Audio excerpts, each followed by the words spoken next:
It seems today that all you see is violence in movies and sex on TV. Well, where are those good old-fashioned values on which we used to rely? Lucky there's a family guy. Lucky there's a man who positively can do all the things that make us laugh and cry. He's a family guy. Peter, what are you doing? There was like a meme recently where it was like Peter smoking crack. He was like, Peter, what are you doing? Smoking crack? And it's like from the real episode, but then like people like turned that into AI and it's like really scary looking. How can you like the foul family guy? Like, how can you make a fucked up Family Guy thing? That's actually, probably not as easily as you could do a fucked up Simpsons thing, which, by the way, we're done with. Oh yeah, no, it's over. It's over. Every possible thing has been explored. I mean, 10 years ago, really. Yeah, 10 years ago is when we made the Family Simp. Yeah. The parody where Family Guy meets the Simpsons. But like, there were so many parodies before that and since that were just like fucked up Simpsons funny, funny because it's fucked up. Homer, where are we? We're in Cuphead, and like weird Simpsons VHS and that sort of thing. There were hundreds of YouTube videos that were just exactly that, and we're past that point. Right, funny because it says the word funny in the name, right? Yes, that's probably what they teach you at like YouTube school. Oh it's like God. Insist upon everything that you are. Yes. You have to insist upon yourself. That's just confidence 101. What is YouTube school? YouTube school, I mean, there's no real place you go to school at YouTube, but there's all those like influencer and YouTube professional types that insist upon YouTuber strategies like use a thumbnail that gets attention. Right, like, you know, right. that one's fine, but like there's things like that is just like, all right, well, fuck you. Seems like you I'm not could gonna do that. tag my video. No, it seems like all that information you could get for free. You don't have to go to, but I am imagining like YouTube High is like, it's like Clone High, but like for like characters that nobody in the real world knows about, just other people on YouTube know about. And you're just like, I don't know who this character is or this one. And they're all teens with like a backpack on one arm. But like by the time the show is made, like half of those people have left YouTube already. It's a sinking ship, folks. Yes, people are leaving YouTube. People who, from my perspective at least, seem pretty successful are leaving YouTube. In misery. Yeah, in misery. Yes, they're taking their broken lives and going home. A home that they don't really have. Nothing is home anymore. Well, like, what is the reason why there's so many YouTubers just quitting? So I was watching a YouTube video about this today. And the guy quit by the end of the video. He kind of threatened to. I mean, he said like, he said that he's not going to do this shit forever. And then he was like, don't worry, I'm not going anywhere. The video was not very substantial because none of them are, but like that's part of the reason right there is that these videos, these extremely long essay videos must take an entire week to edit, right? Like a massive amount of work, and there's no telling whether you're actually going to make your money on it, right? Because you can't really tell if your video is going to be a hit, and if you can, it's because you are doing things in like an extremely specific way that you know YouTube is going to like monetize. So if you're doing that, then you're miserable, and if you're not doing that, then you can't predict how your video is going to do. So you are, either way, you're trapped under like the whims of this system, right? And nobody wants to do that forever, especially as they get older. and they grow closer to death, and they start to realize how little time they're spending with like the people and things that are meaningful to them. Nobody is going to be able to do this for more than like a few years. I mean, has anyone been doing it for more than a few years? Well, I mean, the angry video game nerd has been doing it for many years. But he kind of took the path of most. The path of most resistance. Went down a shit-filled water slide of diarrhea into the dumps of hell. It does seem that way, doesn't it? And that's all you can do. And then eventually other YouTubers are going to come for you and call you a liar, right? The thumbnail is going to say, he lied. Yes. Yes, that's what happens to you. In the chat, Tim Ballisto is saying that there was an official animatic where Quagmire sexually assaults Marge. Now, what I remember is not an animatic, but maybe there was that too. What I remember is while you're watching Fox, it's not even the show, you're watching another show on Fox, a little animation on the bottom would play of Quagmire chasing Marge around and then grabbing her and carting her off over his shoulder. Am I misremembering that? Yeah, you're very slightly misremembering this.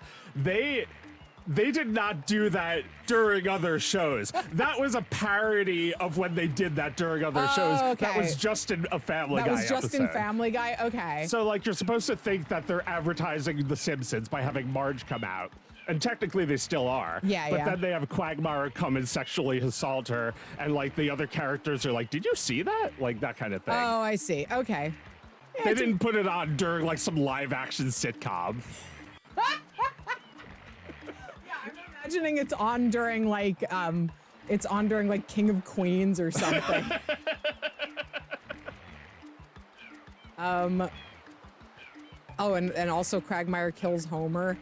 I mean, whatever you can think of, right? Just Quagmire kills Homer and Marge. Well, that's less funny. I was gonna hand it to them. That's pretty funny. Okay, this joke totally got old after the second time they told it, but now it's been the fourth time and it's funny again. That's right. It's back.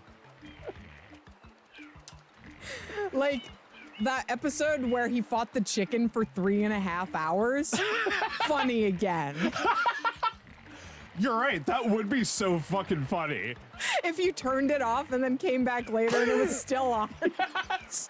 Yeah, that would be good. They should try it. Yeah, they should try that. I feel like they have the resources. Yeah. They have no excuse.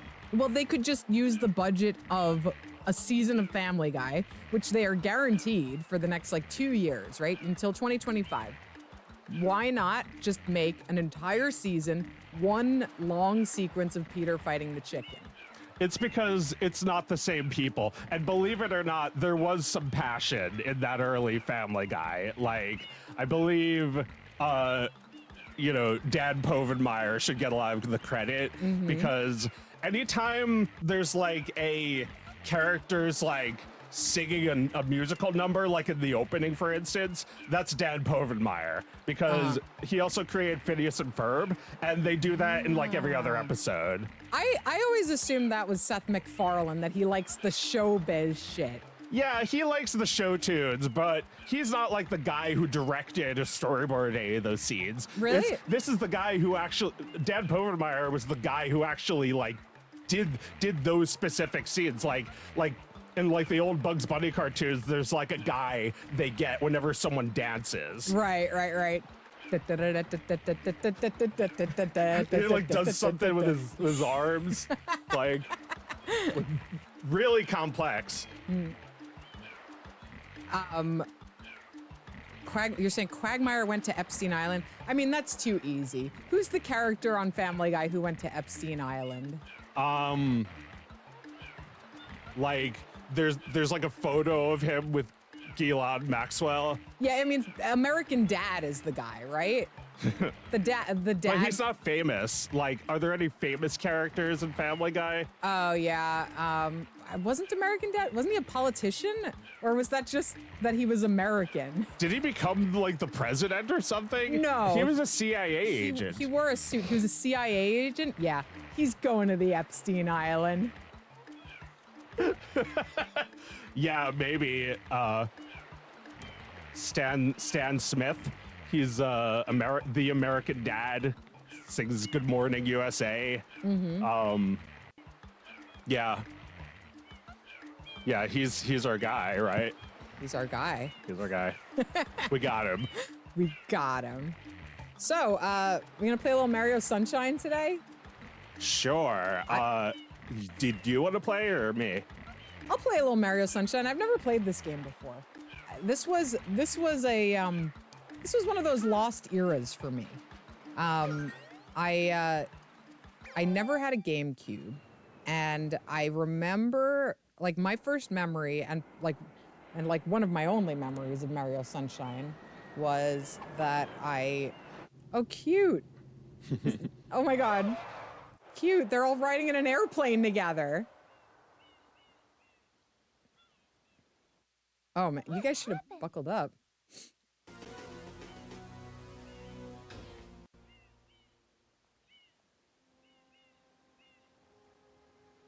What's this icky paint-like goop? It's moving! No, boys, don't touch that stuff. Excuse me,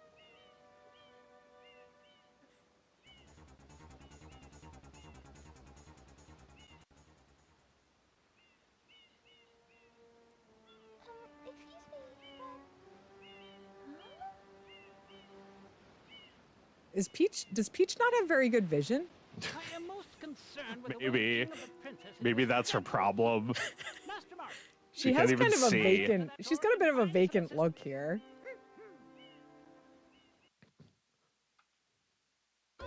Oh yeah, no. Rocky is pointing out that just as we're talking about Epstein Island, we're watching Mario and Peach fly in a private plane. To a mysterious island that you've never seen before. Yeah. Alrighty. Oh my god. Oh no! Love it. Ah! Whoa! How did I do that? I'm not quite getting. Oh, I did there. I think the camera controls kind of. This game looks so good on this TV. Holy shit. Yeah, I wish we could. Oh, I love the way he dives. Really, really nice. Really, God, Mario controls are always so silky smooth. Yeah, with every Mario, it gets a little bit tighter. This one, there's a lot of problems. Oh, yeah? But there's a lot of problems with Mario 64 too. That's true. All right, so am I allowed to touch this? They told me not to touch it, but. All right, and we got some islanders here.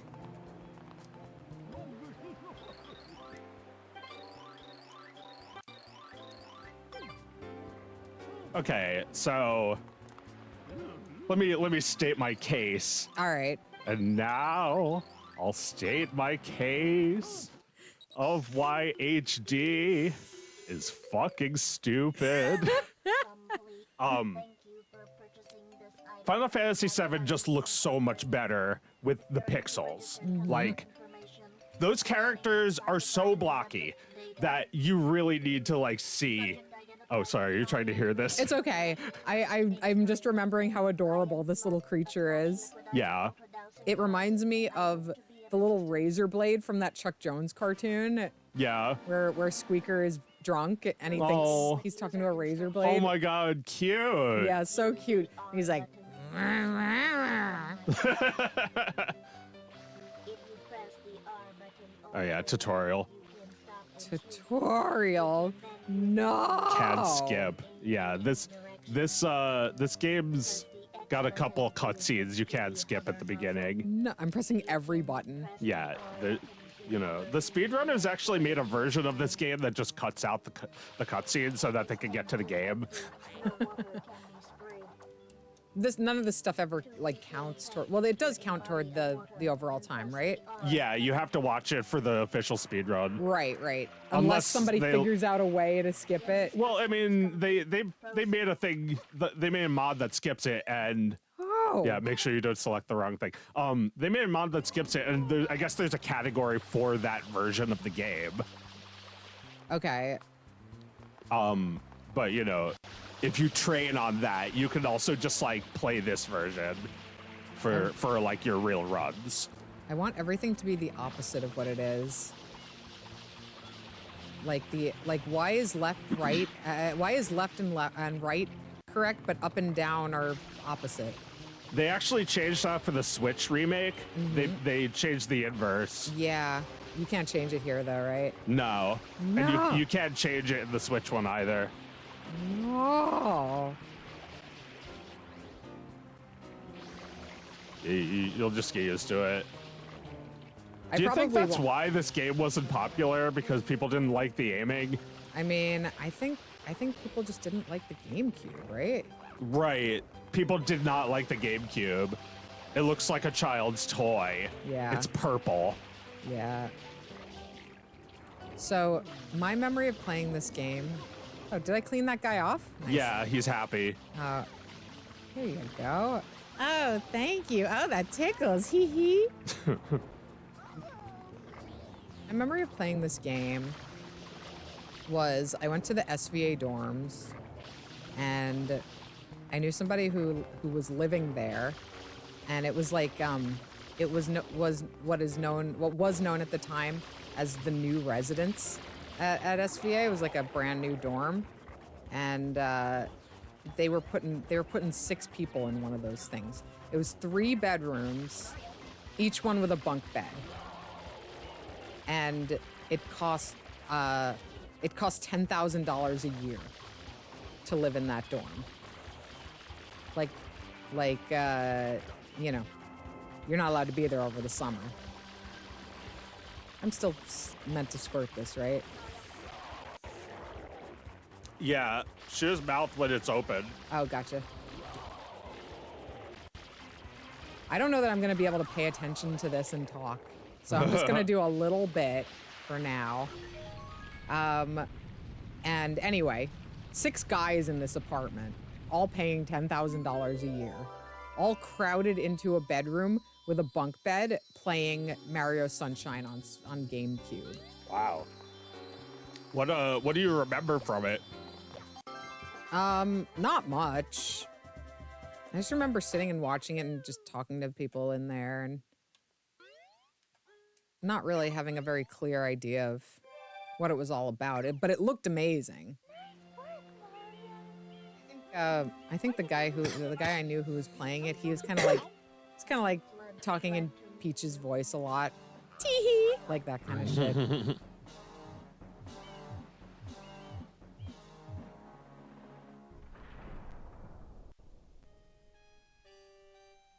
Oh no. They put him in jail? Oh no! Oh no! As you are no doubt aware, someone has been senselessly defacing Fair Isle Delfino using some paint-like substance. The accused is charged with polluting our beautiful home, and yes, endangering our very way of life. We have a corrupt finance system which desperately needs reform. Our poor residents tremble beneath the veil of darkness. Experts shine When 1 or 2 billionaires can make more than 99% of the island. vanished from their gathering spot at the Shine So, Gate. but he hosed down some people. They saw him do it, right? This horrible Do those people, are those not sentient? Those little NPCs that you... sketch of the Oh, perpetrator cute. based on He eyewitness drew him. description. I guess you didn't have to rescue that one guy who was covered in paint, so it didn't count it as like a canon event. Mario. It was optional. Oh, man. It's so cute that Peach and Toad are there trying to defend him. Until Isle Delfino is completely free of his vile handiwork, Mario shall not be allowed to leave. Peach really has no power here. No, doesn't like. Yeah, I mean, just like royalty in real life, right? She's just a figurehead. Appears to be quite a predicament, Mario. They put him in But, jail with his analysis verifies weapon. that the island's inhabitants are indeed troubled by pollution, but the pollution itself is not the main problem. Mario, you witnessed this object at the airstrip, correct? It is a shine sprite. Shine sprites are the source of power on Isle Delfino. They used to gather in great numbers at the shine. Hey, I got it. There you go.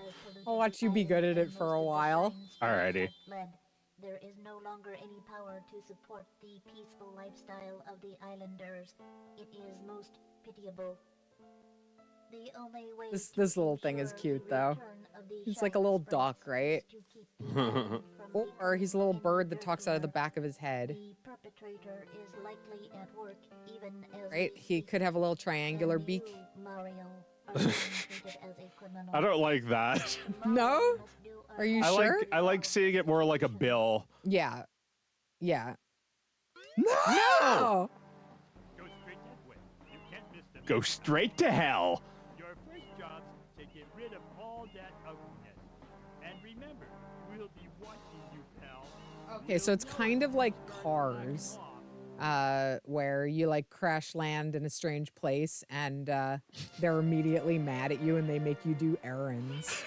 It's like a Kelly comic where they like torture you and you're like an innocent vacationer. Innocent. Do? You used the wrong pronouns, Mario. Oh no! Like the Statue of Liberty is crying and just like a foreign island that she came all this way to be near. And then Kelly is like, marry no funshine.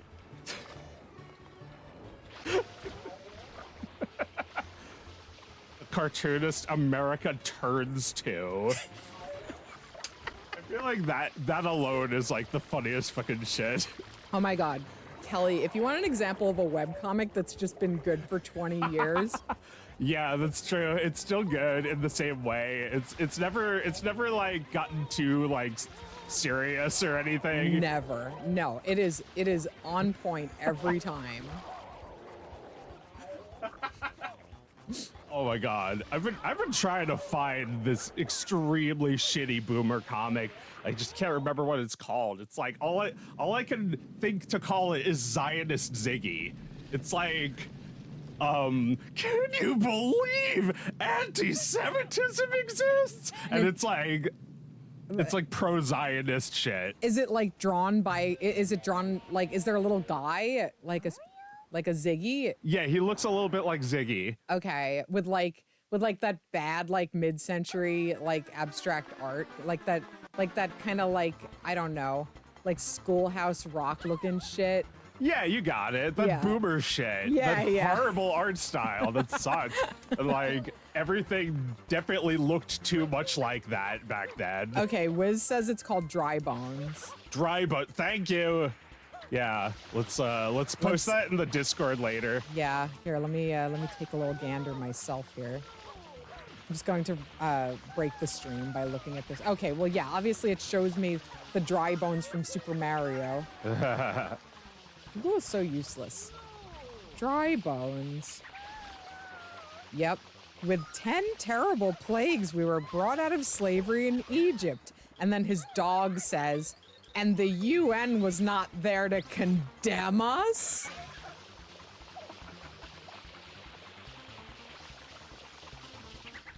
Oh, man. Wow.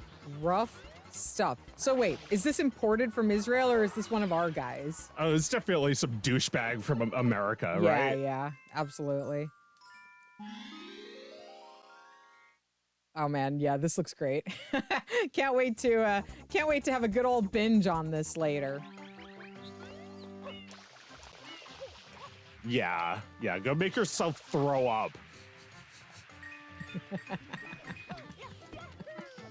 I love to make myself throw up. Yeah. So tomorrow is Hourly Comics Day. Ah. Of course. I love. Well, I don't love it. I hate it. I hate it because it takes most of your hour to draw comics. Well, like, I mean, if you do it right, it doesn't, right? Like, if you do it right, you take notes all day, and whenever you have a break, you just scribble some shit down really fast. And try not to take more than, like, I don't know, 5-10 minutes a comic. But some people spend all day drawing comics instead of doing anything else.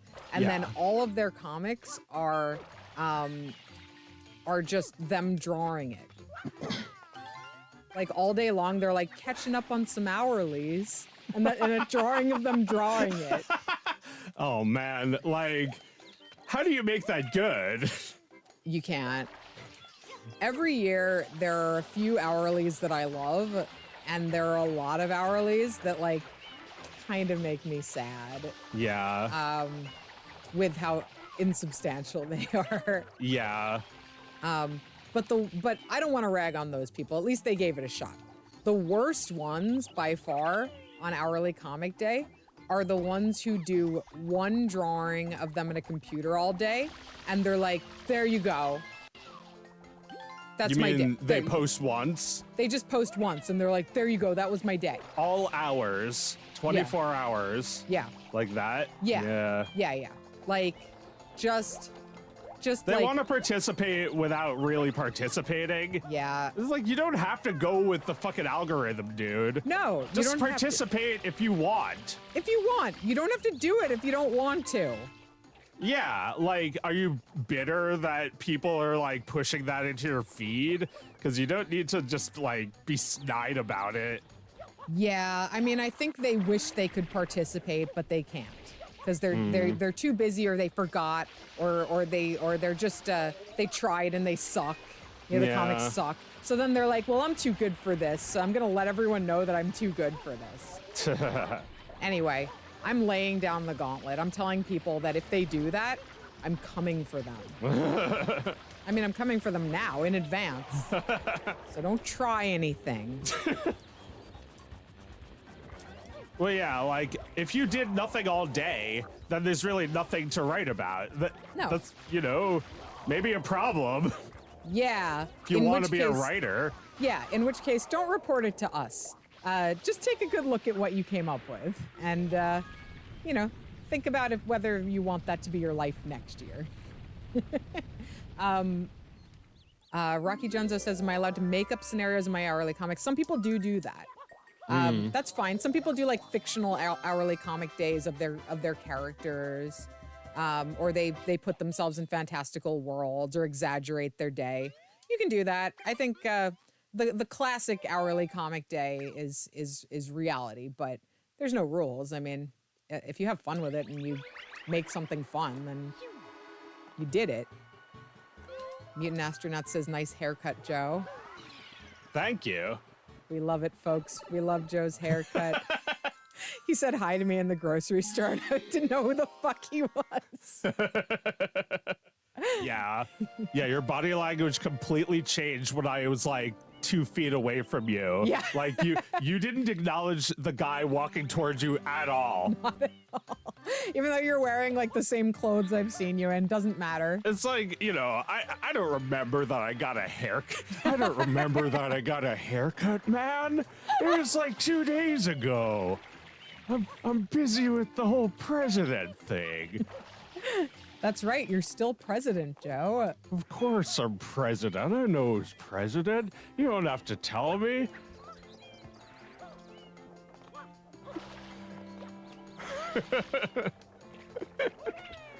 Hey, Joe, how do you feel about your chances now that Trump seems like he's going to be the nominee? Oh well, we're gonna let Trump take over and do World War III without us, because that's just how things are going, Jack. But you know, maybe Obama will run again next time, and we'll have him again.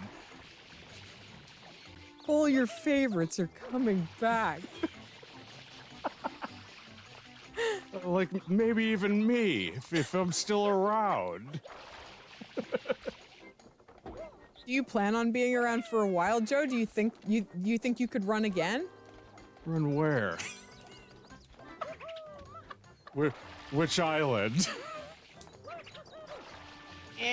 Cut his mic, cut his mic.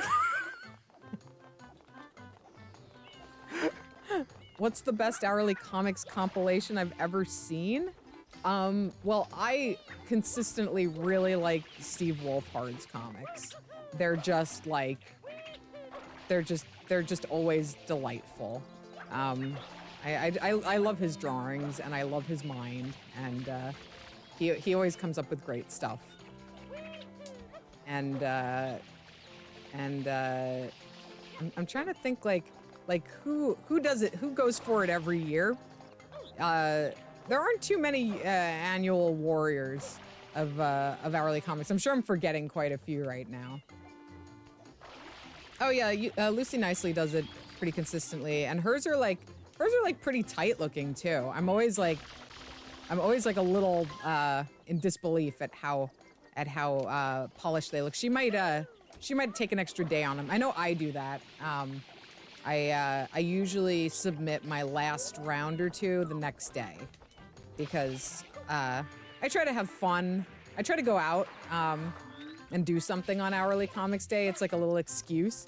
And I've been saying, I was saying on my earlier stream that I haven't gone out in a while, so Hourly Comics Day kind of reminded me that I should probably get a babysitter. So tomorrow night, you know, I'm gonna go out. I'm not bringing my notebook, and I'll report back on that in the morning. I'm looking forward to it. I'm looking forward to it, Jack. We're gonna go out. We're gonna do some stuff. Not mom and pop stuff. Well, it's gonna be mom and pop stuff, but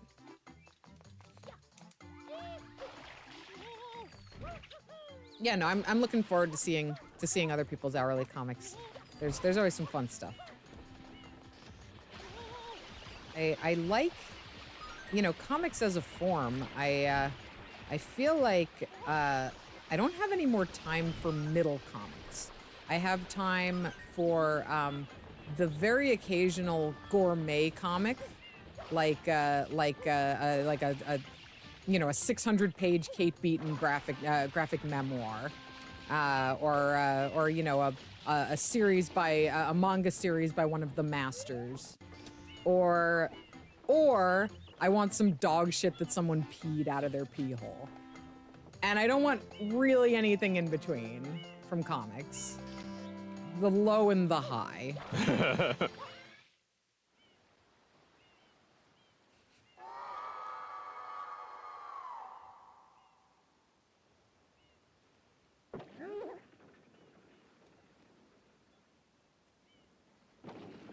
I guess I feel that way about everything, though.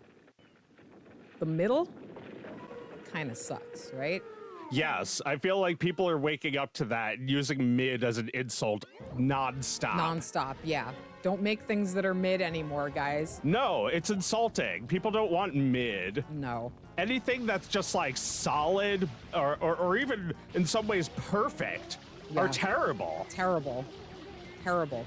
You need things like, I feel like the only like actual gourmet things, oh man, this enemy rolls. Yeah, this guy's great. The only actual gourmet things are masterpieces by seasoned creatives, you know? Like somebody who's already done a lot of good stuff and now they've got a budget or they've got some time and they're going for it.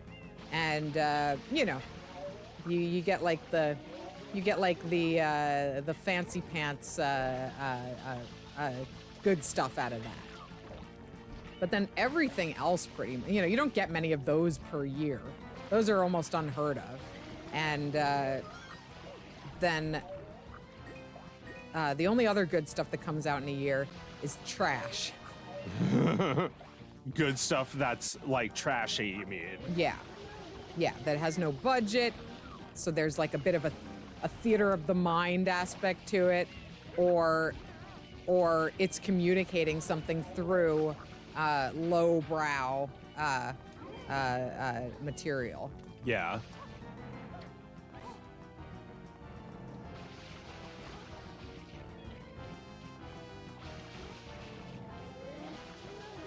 Yeah, no, don't go halfway. Don't ever go halfway. Go full way. Don't be mid. Don't be mid. Or things will be bad. Or- Like, I think mid is like, yeah, it's worse than bad, isn't it? Yeah, it is. Bad is fine. Bad is a swing and a miss. I can deal with people thinking You what can I make is ignore bad. bad. You Yeah. can't ignore mid if it's like this popular or this talked about But you or this should be able promoted. you should be able to ignore mid. You know, bad. The thing with bad is that it does have a chance to swing back around and be good. Yeah. Mid has no chance of ever being anything. No, mid will sit in the shadow of something great. Yeah. Or something shitty. Like, I feel like they'll want to adapt some, like, you know, old comic that two people cared about into like a movie. Mm-hmm. It's like, you know, like, it's kind of shitty. Like, Yeah. by now, like, everything is adapted and it's like worse and worse. Yeah, well, I mean, yeah, with comics in particular really bugs me because it costs so little and requires so few people to make a comic. Yeah. And then it requires so many people to make a movie. Like, it requires so many people to make something that sucks. Yeah. It's insulting. Like, there's so many that even if they're a little good each, that's worse than watching a bad movie or two. Yeah. Yeah. You could just take Oh. all the good ideas and make one good movie. I love a bad movie, though. I watch them all the time. Yeah. I mean, this room is filled with bad movies that are Yeah. good. Well, yeah. Like, The Fly is a classic, but like, it's stupid. Like, you kind of have to really suspend your disbelief to believe, like, really? This guy, he invented that thing? No, he didn't. It's like, it's a movie. Well, But, like, yeah. Well, yeah. It's just like, yeah, the you know, the falseness of it is not concealed. Yeah. The ideas are pristine. Oh, yeah. And however we can get to those ideas, like a lot of the time, you're just looking at Jeff Goldblum acting fly-like. There's no Yeah. special effects. Yeah, he's just being a guy who's turning into a fly guy. Yes. And I mean, I have no idea what that movie cost, but I'm guessing it costs less than almost every bad movie you've ever seen. And until the very end, there's not even a ton of makeup, you know? Right, yeah. It's mostly just like a person with a few props. Yeah. It's never even more than like two people on screen usually. Yeah. Jeff Goldblum, like, climbing up the wall and being like, oh, hi. I just realized I could do this, and it's pretty cool, huh? It could be a lot dumber, and your Yeah. imagination would still do the thing it's supposed to do. Yeah. Yeah, no. Once you buy in, the movie's got you. And that's true of far worse movies than The Fly. All you need to Yeah. do is buy into it and accept the premise. And I don't know. I think audiences are ready to accept the premise again.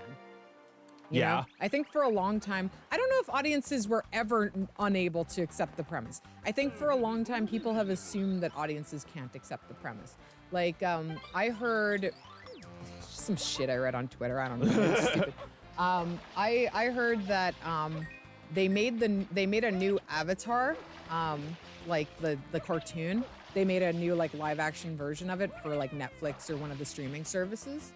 And what I heard is that there's one character, I've never seen the show. There's one character who's like as part of his arc, he's sexist against women. And they removed all that in the new show. Because Okay. they said some of that old writing was kind of sus. All right. But like it was part of the character arc. that he didn't like women, Yeah. and now that's just gone. Yeah, like, why? Because while children are assumed to be able to figure that shit out, adult audiences who grew up with that shit don't seem, according to the people making these shows, the people who watched that as children who are now adults are not able to work out those ideas for themselves.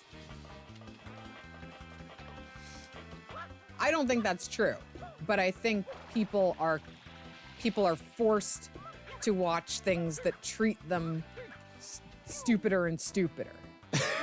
And maybe it makes them stupider, I don't know. Or maybe they're just more accepting of it. You know, they're never like, why am I watching this shit that assumes I'm so stupid? Because they've been eased into eating this corn for, for a while now. It's because everything needs to get all audience to watch it because they're so fucking greedy. So they dumb it down so it's appropriate for children, no matter what it is. But the original was appropriate for children. Yeah, they don't understand anything about making entertainment. I mean, could it also be that they're looking for an international audience, so they simplify everything so that any culture would understand it? I guess that too. They underestimate all these new audiences, like women, children, China, India, underestimating all of them. Right. They think they're all stupid and are going to be absolutely enraged by a concept that is not like, like these concepts, like little kids can understand these concepts. Like you could explain to a 5-year-old that this character's pretty mean about girls, right? Yeah, that's not very nice, is it? Right? That's the conversation. That's it. That's it. That's the whole conversation. And they don't think an adult is capable of that. I think for some reason I just remember the show Jackass because at the beginning of that show it's like, don't copy this. Now everything thinks it's Jackass, where it's like, we can't show that. People will copy it without thinking. A 5-year-old will do that. It's like, like a character like picks up a knife. No! Like it's like a fucking adult holding a knife, and it's like children will see that and copy it. But I mean, there's like TikTok videos of children holding knives, and millions of people are watching that. I mean, it's all dumbed down. Like this like the fake news, the fake media dumbs everything the fuck down. So that we won't protest for our rights. Because they can't handle any criticism of their shitty fucking show. Don't criticize us. Well, the show is all Americans have, right? Who do you think you are? How dare you? How dare you criticize us? What do you think Doug Levinson thinks of the great tradition of protest in France? I don't know. I feel like he's invented protest on his own, in his own way, all by himself, which I have to commend him for. I am the same way. It's true. He single-handedly got millions of people on board with his message. Well, yeah, he has a point. He sucks. That trumpet guy did suck. That trumpet guy did suck. Now, whether we all needed to be united on that front is completely irrelevant. No, I do not support him yelling at that guy. I mean, maybe a little. Right, just a little. He doesn't deserve millions of people thinking he sucks. Well, I don't think millions of people watch that video in agreement with Doug. I think they're laughing at him. Oh my God. Like these are the fucking issues in America, right? These are the fucking issues, whether a meme is good or not.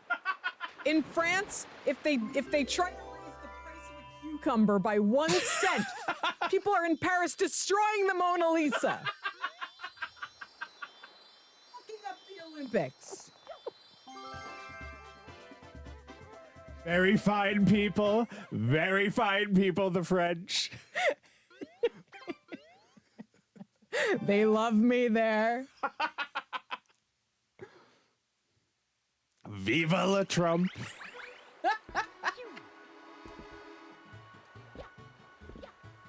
We're so cowed. We're so cowed. First of all, if anybody we don't have anything like the Mona Lisa here. What's our Mona Lisa? Our Mona Lisa?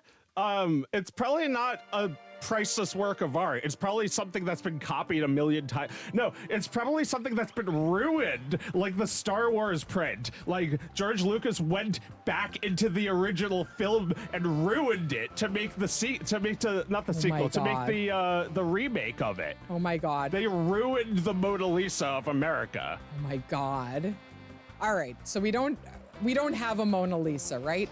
Well, do you mean in fine art? Do we have fine artists? Like we have the like American Gothic. It's true. All right, we do have great American paintings, right? Which, if you don't know, that's the one with the sad farmer and his wife. Yes. So if somebody tried to fuck that up, they would just be shot on sight, right? Like immediately dead.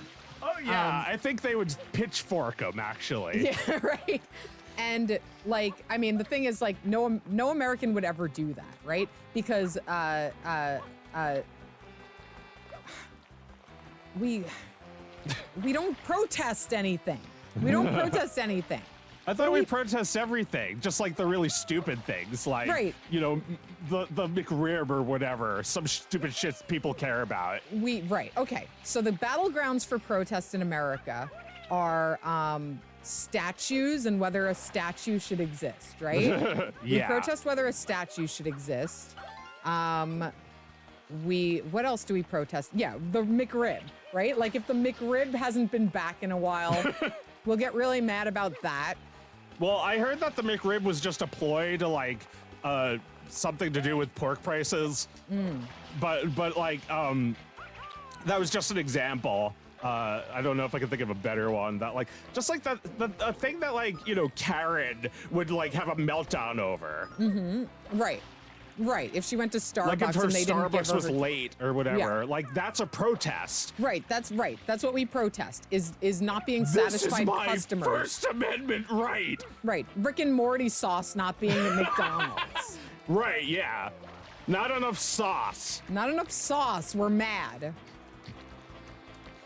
I mean, the thing is, if we tried to fuck up, if America was getting the Olympics, if an American city was getting the Olympics and some people came in and tried to fuck it up, they would immediately be run over by cannons, right? They would just get mowed down instantly.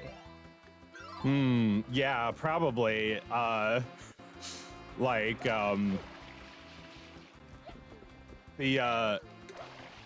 things that America cares about, they definitely are keeping there. Like statues, whatever. Aunt Jemima, who really gives a shit?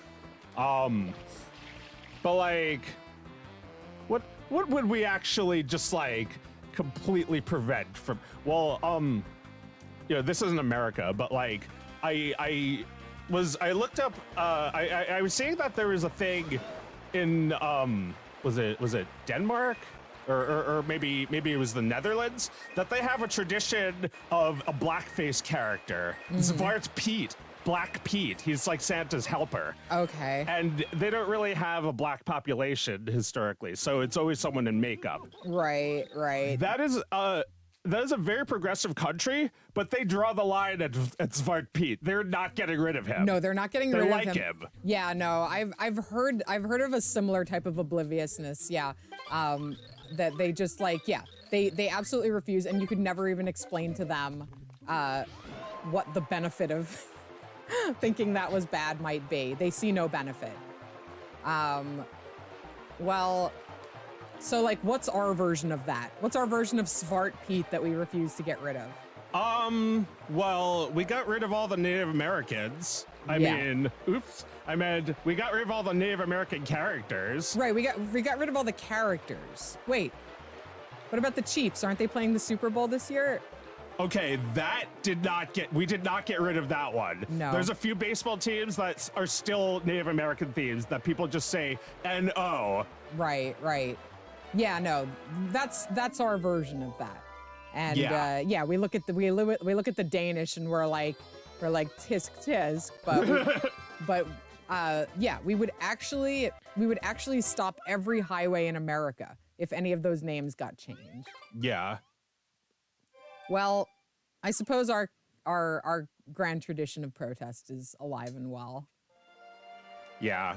Although, personally, this isn't true. But what I would like for it to be true is people on the road should all respect the rules, should all be really like hard on the rules and destroy anyone breaking them. All right, so you've held this position for a while. Yes. And I hold out a little bit of hope that this world exists and that we may even live in it. That if you drove the way you tweeted, you know, you motherfuckers talking about like the vaccine being like turning you into a robot. If you drove the way you tweeted, people would pull you out of your car and beat the shit out of you. Am I too optimistic with this? well, no, I get what you mean. People are a little bit more serious about drivers. You know what kind of drivers really ought to be pulled out of their car and being pounded into dust? Anyone who has any political bumper stickers at all. Any bumper stickers at all, really. Gas chamber. I have no time for you. We're driving. It is incredibly dangerous. Why would you put distractions all over your car? What the fuck? Get rid of them, or I will crash into you. By accident. Oh my God. Okay. I don't know about the gas chamber, Joe. This went up a little bit. Because, all right, I will say that I think political bumper stickers are laughably ineffective. That's true, I think yeah. they reveal the smallness of a person. We've more made than fun anything. of the guy before. Oh my right? God. And there's so many the guy. I saw somebody with a mint green Warren sticker the other day on a Prius. Like, come on. What, like a fresh one? No. A no. 3 years old one. Yeah, it was 3 years old. Yeah. I mean, more You than can that. just at this hear point. the echoes of her voice now. Yeah, Lion Liz. Still. I did a DNA test. Yeah, so I don't believe in a punishment for political bumper stickers. I think they're kind of pathetic. I just think they're too distracting. Well, I Especially political ones, because they're like demanding your attention. It's the road. I think, you know, I mean, look, I don't want to turn this into traffic etiquette hour, but people who are on their phones in their cars really, really disgust me. Yeah. And I honk my horn at them every time they take half a second to go on green. I see their head down. I see their ponytail in the air. Like immediately. I scare Hiding. them. Yeah, I see their hair shake. They get scared. Like, get off. All right, that's all I'm gonna say. No, you're absolutely 100% right. You do not apologize for what you just said. People on their phone are trying to kill you. Yeah, they're trying to kill you. They're trying to kill you. And I would never walk out in front of a car where a person was looking down at their phone. Like that's just an instant senseless death in an otherwise normal ass day. Like, this is the end of my life. This is the end of my life. They're still not looking. I'm still standing here. This is the end of my life if I move. Oh my God. Just like walking around, I feel like that sometimes. Yeah. People paid. Yo, somebody almost fucking hit me with their car the other day because they were like this. Yeah. And like just like sitting there, so I figured they weren't about to start backing up. And then right as I was walking, they started backing up. Yeah. And their fucking window was open. They could probably hear my footsteps. They Oh my didn't have God. the radio on. Oh my God, did they hear your scream when They heard me say, "Whoa!" But I don't think they like reacted. I don't think they knew why I said that. Oh my God. All right, I got a story. When I was 14 years old, I was tutoring. I had been bat mitzvahed, but I was still tutoring at the temple we went to. And I must have been older. I must have been 16. I was driving myself to work, and I was tutoring at the temple, and I was definitely still like under 18, right? Okay. And I was walking across the parking lot, and somebody backed out. Somebody who had been standing still for a while backed out and hit me. And it's the hardest I've ever been, like my body has ever been hit by a car. And I didn't quite fall over, but I stumbled and I regained my composure. And because I was an awkward teenager, I just kept on walking after that happened. And, I didn't want to have a confrontation with this person. Oh, shit. This person, who was an adult, did not get out of their car, did not stick their head out the window and say anything to me. They just left.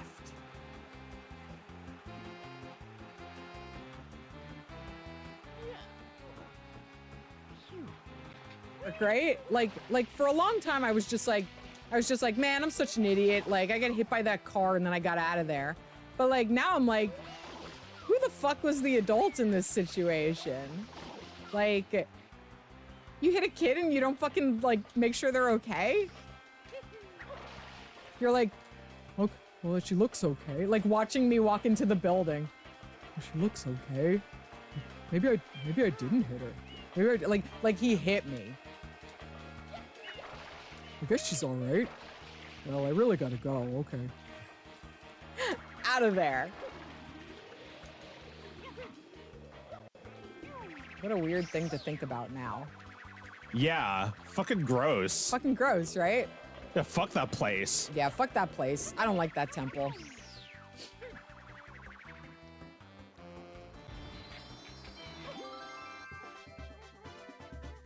My bat mitzvah party wasn't worth it. Fuck that.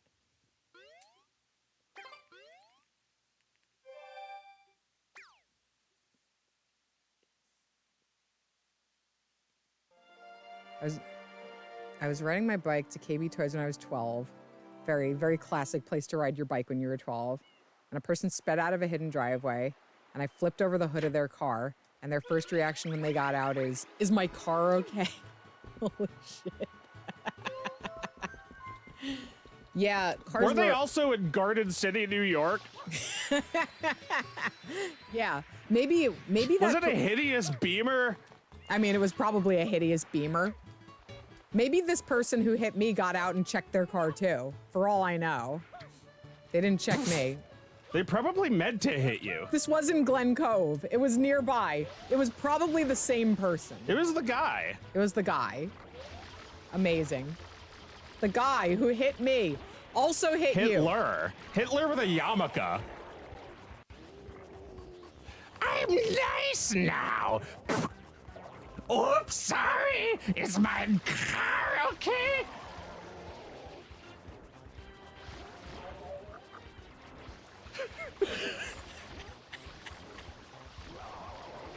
She really attacked me first. She is not a child. She has been bat mitzvahed.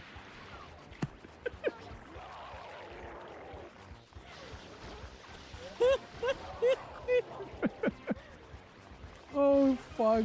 Oh, man. Oh, man. Yeah. Well, he's dead now. yeah, no, he died in a bunker a few years ago. No, he died in Argentina. Of old age. He died at the age of 160.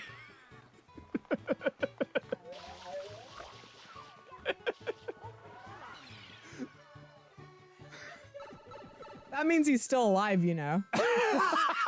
We're not there Yeah, yet. I'm like doing the math now. Yeah. I did the math for Perfect Tides because there's a scene where you think about how old he would be in the year 2000. So just add another 20 years to that. He'd be about 140 by now. Oh, yeah. No, 130 maybe? When was Hitler born? It was before 1900, I think. Right. So He yeah, was like, he was old when he died. He was like 60.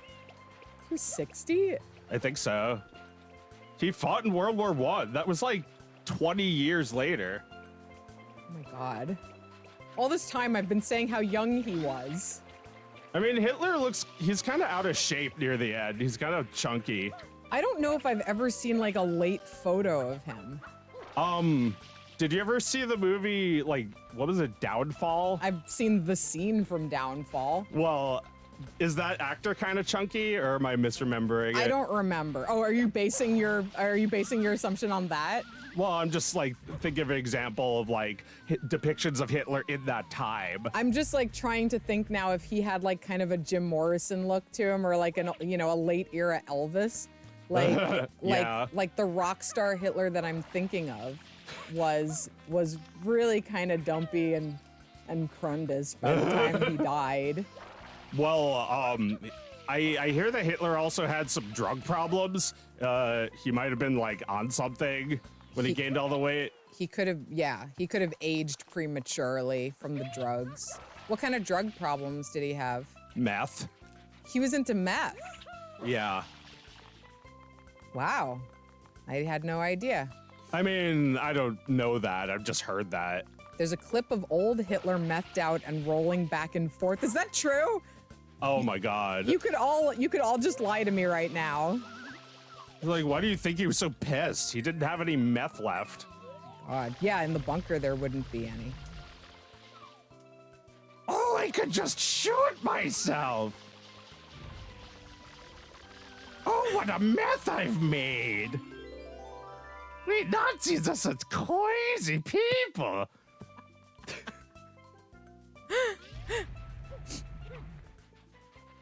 Oh my God. At a stadium game in the audience. Yeah, thank you. In the audience. Oh, real. Wait, is that for real? Was he on the Jumbotron at like the Olympics or some shit? Methed out? I mean, wouldn't you be if you were Hitler? Yeah.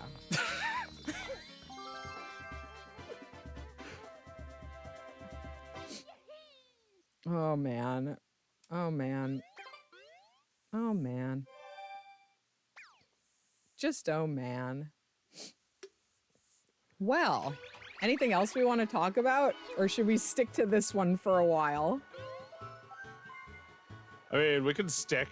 I mean, it was called pervitin. According to Gabby, there was that's an early form of meth, and that all the Nazis used it, and it was available without a prescription. Wow. Cool. Good to know. Why didn't they just do that? You know, why didn't they just smoke weed? Then maybe they wouldn't have hurt anybody. Then they'd be liberals. Just smoke weed, dude. You'll feel real better. I'm a liberal. I'm really liberal with my weed use. These kids are too uptight. They never talk to me. Just smoke some weed. I'm always trying to get them to smoke with me. What would make them think it's not cool, though? I don't understand. That's gotta be the worst thing I can imagine. Hating weed because your terrible dad likes it. Yeah. It's like, Dad, why are you high? It's like, I gotta get high. It's for work. What's this lib's job? I mean, it's just not Seth Rogen, or is it Seth Rogen? Yeah, that's Seth Rogen. Yeah, it's just Seth Rogen. His job is being Seth Rogen. His job is being a comedian who sells weed. Yeah, he doesn't I gotta be high. I gotta really smoke it to promote it. Like, I gotta make sausage party. He doesn't make the weed anymore. Oh yeah? No. One of my friends who really liked it is sad because he doesn't make it anymore. Wow. Yeah. Just a one-time thing, I guess. Yeah, well, I don't know. Maybe he doesn't like weed anymore, but he's afraid to tell everyone.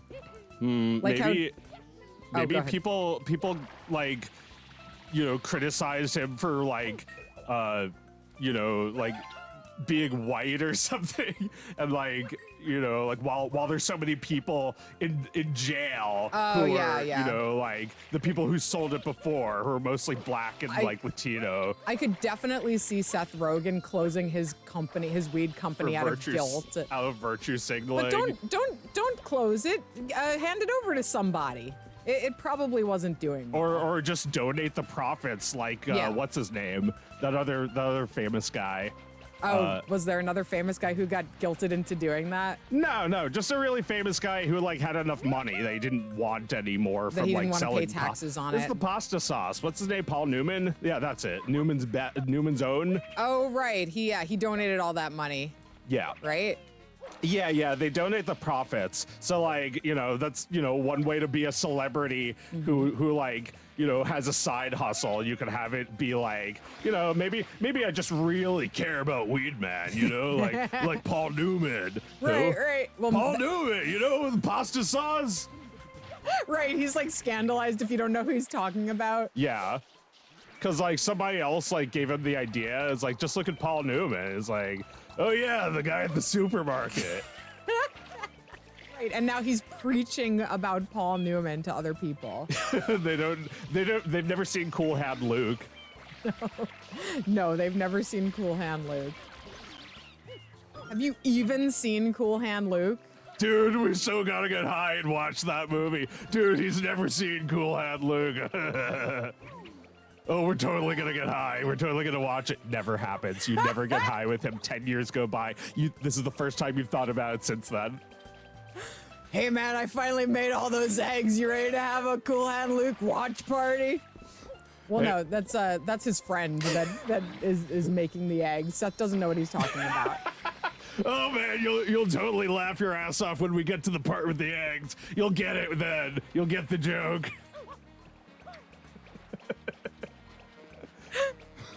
Oh my god. It's like, Dad, we're not doing this with you. Right, I forgot in this bit, Seth Rogen is a dad whose kids hate weed. Oh yeah, because they had a bad time this one time. No, it's all cool. I got this weed that I like genetically handcrafted in a lab all by myself. I smoked the shit out of it, man. I tested the shit out of it. It's totally cool. No, my kids. This is like Alex Jones if he was Seth Rogen. Right. Totally cool. There's absolutely no side effects. There's no way that they're gonna have a panic attack and think that they're dying.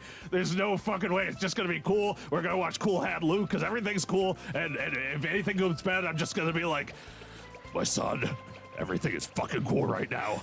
Everything is fucking wonderful. Now you sit your ass down.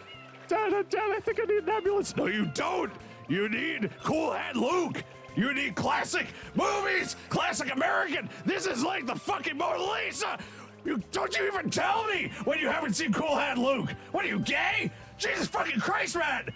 Get down on your knees and worship the Lord before it's too fucking late.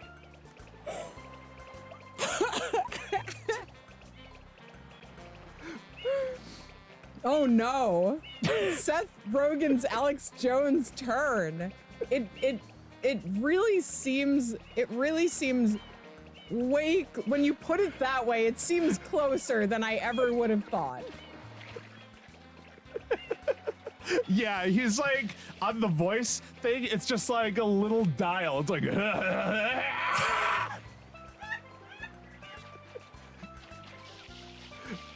it's like, yeah, we're selling weed, man. It's gonna be cool. Yeah, we're selling diet pills. It's gonna be really effective. You're gonna love the product. You're gonna love America. All right, I just have to talk to this poor individual who just appeared in the chat for the first time. Hello and welcome. And thank you for being a part of the Perfect Tide Station to Station fundraising. Hello, it's me, Joe. This would be Presidente.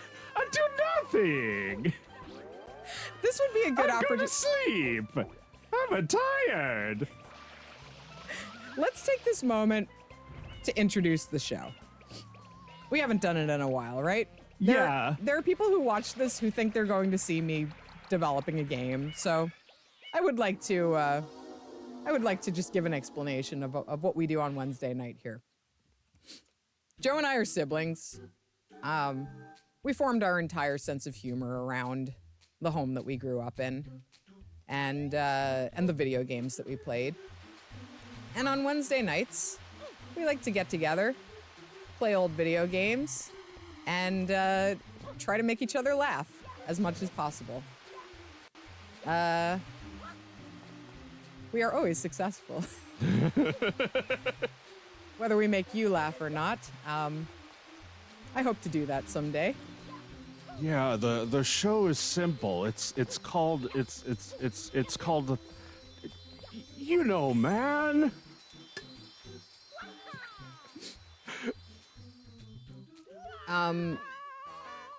So you guys are all gonna be NPCs, huh?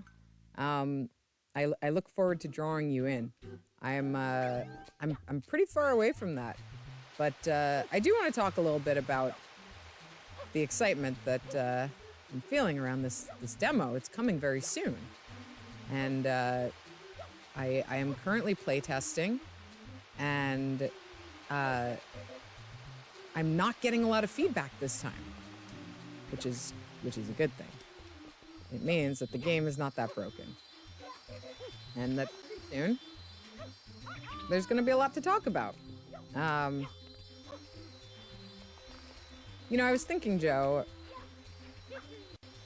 that am I wrong to say that you and I both go into what I like to personally call a manic state of creativity? What do you think? You think I go into manic states of creativity? Well, last night you made 30 videos, or at least you set out to make 30 videos. Yeah. And you succeeded at making quite a few. Yes. And to me, when I do things like that, like 2 years ago, when I released Perfect Tides, I went on vacation that weekend with some friends. We all stayed in a vacation house together, and I watched the feedback come in on my game. And during this period, when I was supposed to be taking a break, I entered into a manic state of creativity because I was so happy with the reactions I was getting that it just it made me insane. And I immediately wrote the entire story for the second game.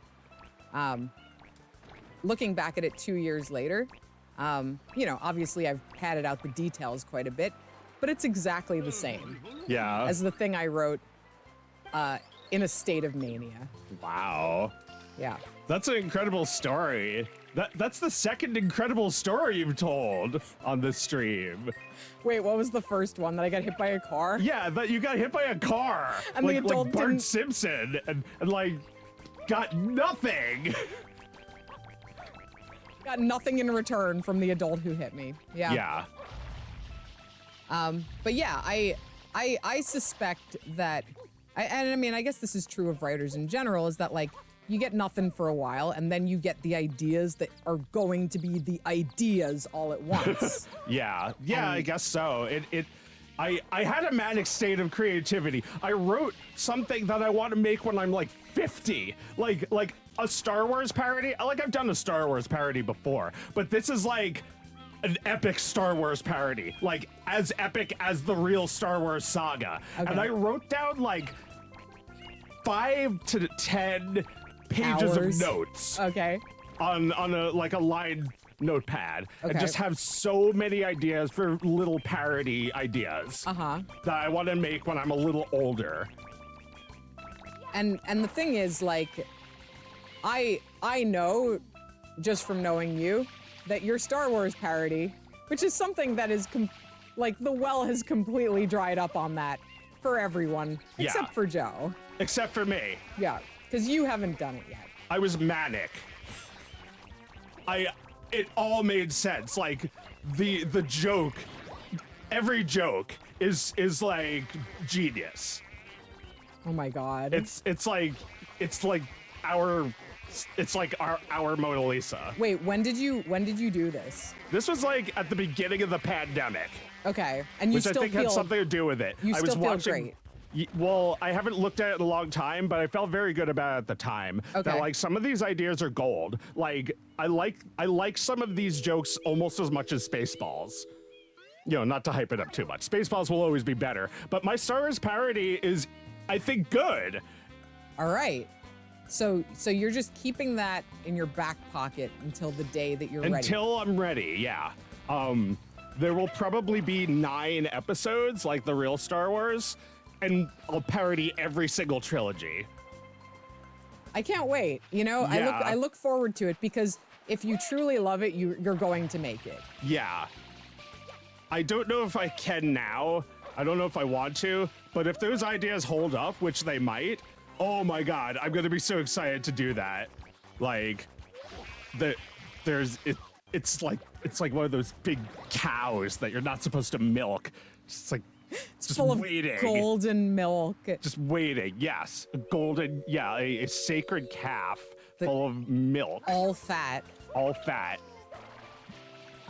So El Nino says that they wrote most of the broad strokes of a now 5-year D&D campaign all at once during a hypomanic episode in 2018. That's the good shit right there. Yeah. That's the good shit. I mean, look, I'm not saying that all creative processes need to involve being in a manic state, but it's worked out pretty well for me for a few years at this point. Oh yeah, I think it's always gonna be effective for me too. Like, what was something else that you manically made? I mean, the scripts in Perfect Tides, like, you know, I wrote the outline of the story, but the individual scenes of the story, I'm still continuously writing, and you know, they're each like 4 days of stories. And I usually write them all at once whenever I enter that state again. I just get going and I try to maximize the time before I feel that it's starting to end. And it means that I wake up and lay my head down thinking about it, and that I'm obsessed with it, and I can't really like do anything but write it. Yeah. And you know, Mike has come to recognize it in me. He sees when I've got that look in my eye. And, you know, I'm looking off and thinking about something. And he's like, "You writing?" And I'm like, "Mm-hmm." And bless his heart, he gives me the space to do that. I can't imagine what it's like to live with me when I'm doing that. I'm very, very fascinated by my own work. I'm obsessed. And when he's like that, he gets like that. Well, I don't want to blow Mike's story for him, but when he gets like that, usually he's walking around with a tape measure, like he's gonna make something, you know? He's thinking about it, thinking. Yeah. I really love to recognize it in other people. It's a I beautiful see thing. that in him too. Like, there's a face he makes, like he'll like see like something that needs to be like fixed, and like just like go. Like, walk away with the intention of coming back. Yeah. Like, you can tell he's like coming back to this spot. But everything else has been erased. Like, his board with all his ideas in it has just been wiped clean. Like, they were all little magnets, and it's just, and then that is the only thing on it now. Focus, yeah. Focus, flow, you know, just a beautiful mental state. It's just like so natural. It feels so right to be doing this now. Yes, exactly.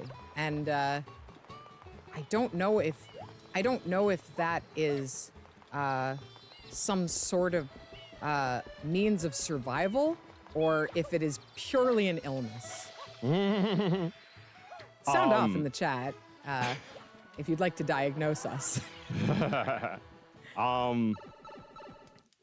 Well, what is obsessive compulsive disorder? Do we have it? Is Yeah. it good? I believe we have it. Yeah. Is it good? Yeah, Well, is it good? Do we use it like as a superpower? Sometimes I use it to fuck my face up picking at one zit. Oh yeah. Oh yeah. I make myself bleed, and that's no good. I get really stressed out about details about my home, and that's no good. Uh-huh. But when I'm obsessed with the right thing, when it is an unscratchable itch, when it is my compulsion, that is truly powerful stuff. Right. Like you feel like you're getting that same feeling as you would from like picking something on your face without picking something on your face. Yes, exactly. Instead of picking something on my face, I'm bringing a new thing into the world. That's good. That's good. Good? Hey, this game is the same as my game. You just made the same lousy game.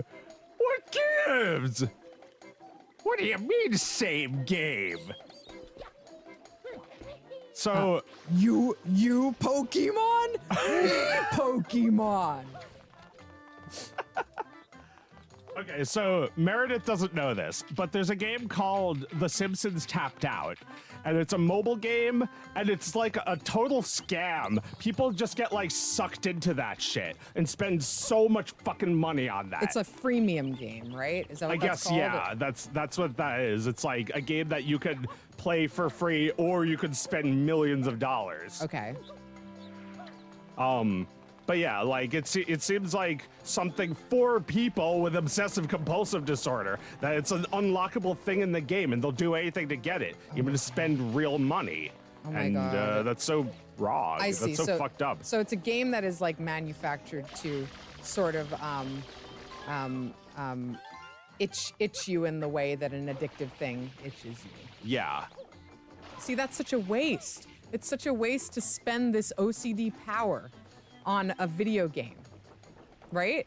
I guess, yeah. If it is a power, you know, there's superheroes who have a power that's sort of an ailment. Yeah, absolutely. Well, it is an element. Like you can really hurt yourself and others if you indulge these obsessions. It's not to be Yeah. taken lightly, but you know, if you can accept the responsibility of it, it can be powerful. You can Responsibility?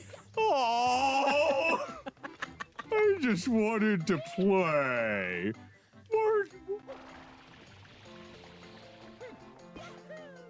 Right, Homer's addicted to this game. There's an episode where Homer doesn't go to church and instead he plays this game. I just wanted to play this mobile game. Homer, you're not spending money on that game, are you? No, it's a free game. Right, meanwhile, like Maggie needs a tumor removed from her stomach. Your girlfriend's parents were addicted to WoW for years. Oh my God. Yeah, that one's fucking, you know, that's the kind of thing that they would like put like prisoners in WoW. Like real prisoners would be forced to play WoW and farm gold. Oh my God. Oh my God. And I mean, you're hardly any more free than them. No, you're fucking cattle. They're fucking beef. So yeah, I think that's a horrible waste. Look, I'm not saying that everybody needs to be a mad genius with their obsessions and make great artwork, but it wouldn't hurt. It wouldn't hurt to every once in a while get obsessed with something that can create beauty in the world, right? Get obsessed with like you don't have to be any good at any of it. Get obsessed with something that like you can actually make something with your hands. Right? Get obsessed with a game that costs $10, not a game that costs $0 to infinity dollars. There's nothing acceptable about that. No, I really do loathe the whole concept of those games. But Family Guy has the exact same game. Right. And just like how they stole the idea for the show, they just stole the game, but it's the same company, so it doesn't matter. There's nobody's gonna get mad. Nobody's gonna sue. Game. Well, I mean, Fox owns both of Family Guy and The Simpsons too, right? Yeah, and Disney owns Fox. Yes. So Disney's not gonna sue Disney. Same everything. Same every fucking thing. Same, like, entire universe. Holy crap, the shared universe. Freaking sweet. Did you see Space Jam: A New Legacy? Holy crap, did I enjoy that. They put a reference to Game of Thrones. They go past it. It's really cool that they acknowledged all the IPs. Stop playing the fucking game, Peter! Why is Peter playing that game? Just a few years ago, Peter was speculating about Final Fantasy VII. Now he's on some really rancid shit.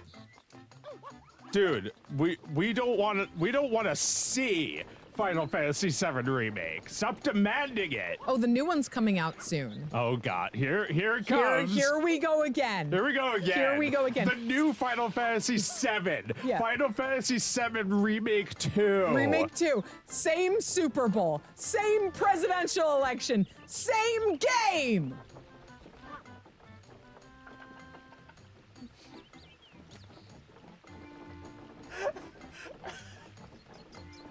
This sucks. Doug's rolling in his grave. He's flying in heaven. He's standing up there mad. Before Oscar was like, oh, Mario can hover? And I was like, it's called flying. Oh my God. Okay. The other day, I drop off my little angel at school, and he's wearing Yoshi on his hat, and his teacher says, "Oh, you got a cute hat there. Who's that?" And he's like, "That's Yoshi." And she's like, "Is that a character from Mario?" And Oscar says, "It's Mario." And she looks at me, and I'm like, when I was a kid, we called him Mario. And like, literally every kid in that room was like looking over at us and snickering about it. All of them wrong. They don't know shit. It's Mario, actually. But like, I've learned to forgive YouTube commenters. Mm-hmm. Thanks to Oscar. Because they're 5, and they just don't know any better. They are 5. Like, they absolutely are. Like, the guy who plays Mario doesn't know any better. No. And nobody knows that if you're from Brooklyn, they say Mario. Yeah, nobody's saying Mario. A Mario. Yeah, you fucking Hollywood types. Fuck you. We don't say Mario. Maybe you do, but your pizza fucking sucks, Mario. Yeah, I have never had a good pizza made for me by somebody who said Mario. Impossible. I mean, it's possible that New York has a mix of people who say Mario and Mario, but I feel like we're not fucking idiots. We know what a good pizza tastes like. It's Mario. Yeah, that's right. Delicious Mario flavor. Welcome to California Pizza Kitchen. Sit anywhere you like. I'm a Mario. Like, Mario, can I speak honestly? This pizza's terrible. I know, it's terrible. I fix. And he shits on it. Right, he doesn't make it any better. Mario's Pizza in Oyster Bay. Mario's Pizza, as we call it. Oh my God, yeah. Oh shit. Pizza on Long Island was very good. We grew up with not of the best. We'd tried the rest. No, we hadn't really. When we were kids, we hadn't tried the rest. We didn't eat pizza anywhere else for a long time. I mean, anywhere besides Umberto's. I mean, we had Pizza Hut sometimes. That's true, and it was disgusting. But like we went for the gimmick. We liked stuffed crust pizza, or at least I did. Oh no, I loved stuffed crust pizza because nobody made that. Yeah, it's I don't even know how you do it. I would choke down the rest of that stuffed crust pizza just to get to the crust. Yeah, the pizza itself was the worst part. The pan pizza was way better. The pan pizza was better. I don't know why the stuffed crust pizza was so bad compared to that one. It's probably like cheaper. It's probably like balancing out the expense of the ingredients or something. Right. They probably like pre-freeze the stuffed crust because it's too complicated to make. Whereas like the Pizza Hut pizza gets, does it get made? I don't know. Anybody work at Pizza Hut when they were kids? Do they make the pan pizza? We gotta freeze the pizza so that we can ship it to Israel. We're bringing it to the front lines, Jack, and they want it nice and fresh and hot when they get there. They do want it fresh and hot. They want it under those red stained glass lamps, and those red soda cups on wood paneled tables. And they want to play Ninja Turtles next to the bathroom and buy the Lion King stickers for $4 each. Yeah, although I think the Pizza Hut experience has definitely morphed and become unpalatable. They've been trying for years to revamp their brand. It is pathetic. Pathetic. All the Pizza Huts turned into a bank. Like, if you see that red roof... We know what you are. We see you. We see your hat. I know you just put it you just bleached your hat. Thought I wouldn't recognize your stupid hat. Yeah, I mean, it's disgraceful. But look, Pizza Hut is nothing but those shitty recipes and their brand. Yes. So, like, if they fucked up the logo, and that's like a good enough reason not to eat there. I don't even remember. I don't even know what it looks like now. It just like, I don't know, in my opinion, when they changed the logo, it made it look so much cheaper. We're in American protest mode now, folks. This is what's important. We're getting mad. Fucking failures like Pizza Hut shitting up Gaza. Fucking die already.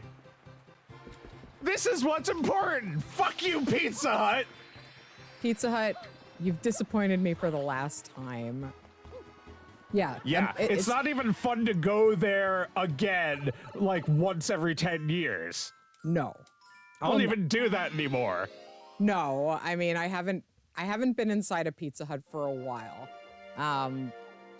But you know, why would I? Why would I? No, I mean, they don't even have pizza dessert buffet anymore. I mean, you've been watching calories and avoiding fast food since Super Size Me came out.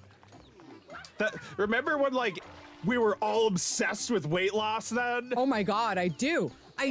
Super Size Me. All right, so two things that I hold together in my memory are Super Size Me and George Carlin doing a routine about how Americans are fat and have a big backpack full of shit on their backs.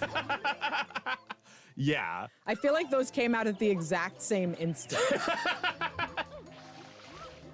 Yeah, I like old George. Old George, yeah. Yeah, no, he you don't see those clips come up that much, honestly. But I remember that very vividly. I think, you know, a lot of like the lib comedians really fucking hated America around this time because we were just about entering a war with Iraq. Yeah. In Iraq with Iraq. We were going there and having a war. Yeah, we found a war in Iraq and had it. I'm bringing a little war over to Iraq to have. Not for Iraq to have, to Iraq to have. They brought a war to Iraq, an illegal, idiotic, pointless war. And they had it. And we're doing it again, Jack. We're doing it forever, Jack. It's happening right now. We're gonna annex Gaza. We're gonna put a Pizza Hut and we're gonna put the logo back to the old logo. And you're gonna eat there again, Jack. And it's gonna be just like 1994 when that other genocide happened that we ignored happened. And Joe was like in the exact same position, like authorizing the exact on the crime same bill. I put a lot of people in jail for marijuana, contributing directly to Seth Rogen's marijuana guilt. Yeah, no. Thanks a lot, Joe. Thanks a lot. You made Seth feel sad. I'm sure that had nothing to do. He made me feel sad. I voted for him. I smoked weed with him. I thought things were cool.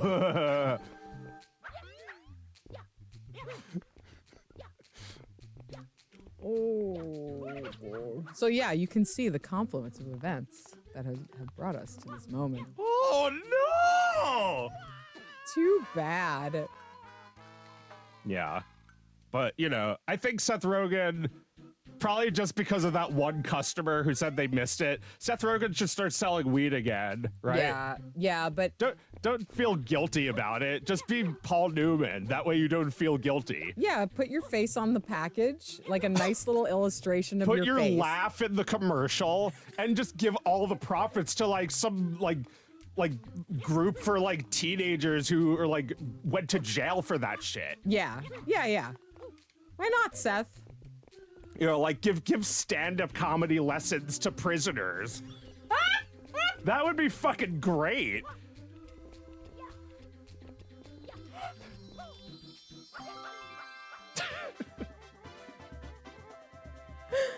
I'm sure none of this is why that business stopped existing. I'm sure there were unpaid tax bills and some shit like that. Yeah. The money laundering operation that they couldn't keep up any longer. Dude, I had to get rid of the business. It was totally killing my buzz. That is just Alex Jones. I'm having a bad one right now, dude. I feel like Alex Jones. Do I sound like Alex Jones? I feel like I sound like Alex Jones right now. I'm a little retarded. Morphing. I didn't just say that. He's getting smaller and his head is getting shinier. Yeah, he's getting his proportions are his fat is going up. Yeah, he's becoming more barrel-bodied. Like he's going to be barrel-shaped, and also he's going to be naked and standing in a barrel with suspenders. He's like covered in blood. And when like he gets out of the barrel, he's exactly the same shape as the barrel. He they peel, like he pushes out like a push pop. It's like an assembly line of Seth Rogen's being turned into Alex Jones's. It's just like Facebook's like factory where they like spread propaganda, like turning regular Jewish guys into right-wing extremists. Right, they play that like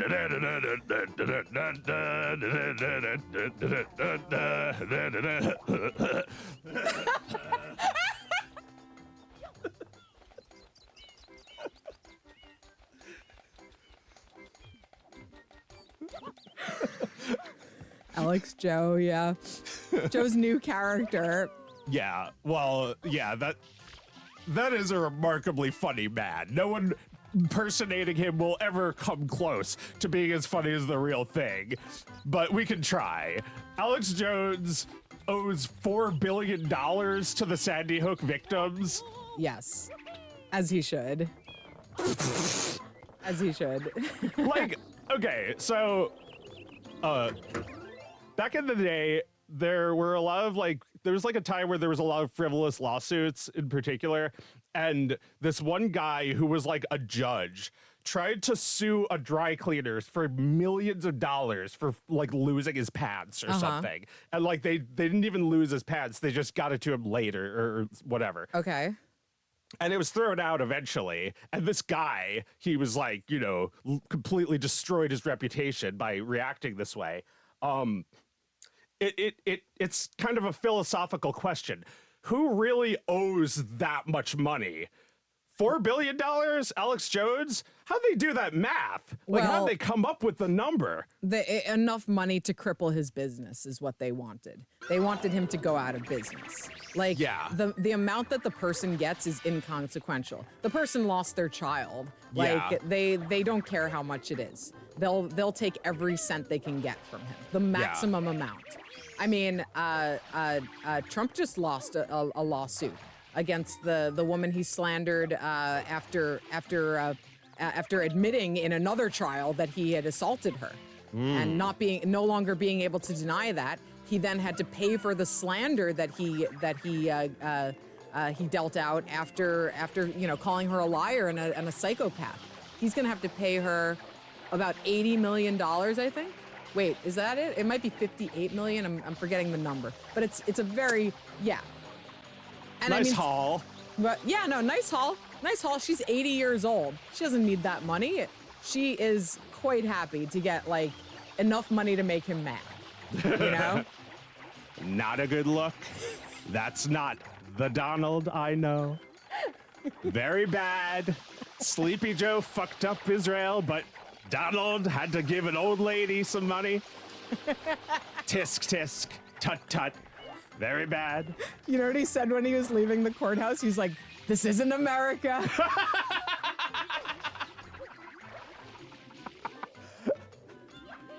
Which is just like the perfect thing to say. It's just like Trump distilled. So have I talked about this? So like during the height of like American, like the idea of American frivolous lawsuits, that kind of took off during a time where Americans were suing companies more than they liked. And they actually, look, I guess this sounds like a tinfoil hat shit, but they pushed the narrative that Americans were opening too many frivolous lawsuits, because it happened around the time when an elderly woman scalded herself on McDonald's coffee so badly that her skin was like fucking like zombified from the burns that she got from this, and she her health declined after that, and she died not too long after. This woman got completely destroyed in the press. Frivolous lawsuits. What are Americans doing? And that was all fed to the media by McDonald's. Right? You see? Right? They're everywhere. Yeah. But that woman, like, she really got fucked up from that. Like, she, who cares if she deserved that money? She was very old, but they didn't deserve that money, and that was the whole idea, you know? Sue them for everything you can get from them. Right, Just like fuck them. Yeah, I mean, like people still have that feeling, sort of. Like, I feel like it's the same feeling when it's like why don't they turn such and such into a new show or a new movie? It's like expecting some company you hate, which has too much money, to do it. Yeah. Because fuck you, I'm not gonna pay for it. They have it. Gimme! Like, people really want companies to pay, and like they don't really know how much a company has. I mean, McDonald's has billions, so they know how much they have. Right. And like McDonald's themselves could easily spread the information that people are trying to get us because we have too much money and it's not fair. Yeah. All right, Gabby chimes in here. Americans aren't especially litigious. We've just outsourced all our products' liability actions to consumers instead of government regulation. Okay. So that makes sense. The government is not going to take the hit for this. So an individual has to be ready to fight a company's lawyers and have their reputation destroyed in the process. And I'm gonna guess most people don't feel like doing that. Like, I don't feel like doing that. So regulation is governed by consumers. To the extent of like whether their lawsuit is successful, I guess. Whether they're willing to pay for it. Well, like McDonald's put on a thing that says, "Caution, extremely hot. It's extremely fucking hot. Don't fucking burn yourself and sue us" on it. Yeah. And everyone copied them. Right. Another thing that makes us feel like we're fucking idiots. Right. Another thing that makes us feel like idiots. Yeah. It's like, don't be an idiot. Don't Right. spill your coffee Right. all over yourself and get zombified. This woman's skin turned into like necro skin. Oh my God. I was thinking about, because like I was thinking about like the idea of frivolous lawsuits and realized that like that was the first time someone tried to get like lots and lots of money from like a big company. And like, I'm just like picturing in my mind the coffee hot enough to do that. Yeah. Like it's so hot that it's like when you just like take something. If I did this recently. It was very foolish. I took tea out when it was boiling in the microwave and sipped it, and it's fucking hot. Oh my God. Like it was boiling Did seconds ago. Did your skin fall off? I mean, I burned my mouth a little bit. It wasn't Okay. that bad, but I learned my lesson. Like, don't fucking God. sip it again. I- If I one- spilled it all over myself, holy shit. One time, I went to a restaurant. I was with somebody else, and I ordered fried spring rolls, I think, and they brought them over, and the oil inside was literally boiling hot. And I took a bite like the second it landed on the table, and was just like, and you know, like tried to I tried to like play it down because I was with another person. I was like, holy shit, oh my God, this is so hot, holy shit. And you know, I didn't want to like just spit it out because there's like another person there. So it took me a really long time to remove the shit from my mouth. Anyway, 24 hours later, my entire upper palate fell off. Ah! And I just had a raw upper palate for like the next few days. I couldn't eat anything. Holy fuck. Yeah. Oh my God. Oh my God. Amazing stories from Meredith. I'm bringing them all tonight. Yeah, I haven't heard this one either. Holy No. shit. That happened in adulthood. That was in my 20s. What's wrong, Meredith? You look a little uncomfortable. Oh, it's just hot oil and steam burning the shit out of my mouth. Nothing that bad. This wasn't even like somebody that I really needed to impress. They had just moved to town and I was taking them out to lunch. And I like knew them a little bit. And I suffered 3rd-degree burns right in front of them. And they never knew. They never knew. Sure. This was like a steamed hams moment for you, where like you think they didn't notice Right. your house on fire. Yeah, no, probably true. Oh my God, she's got boobs, right? Let's take a look at that again. Oh my God, they don't put things like that in video games anymore. I know where this is going, Meredith. Formative thoughts. We're talking about video game boobs. Oh, boobs in video games. Well, yeah. There's only one pair even worth mentioning.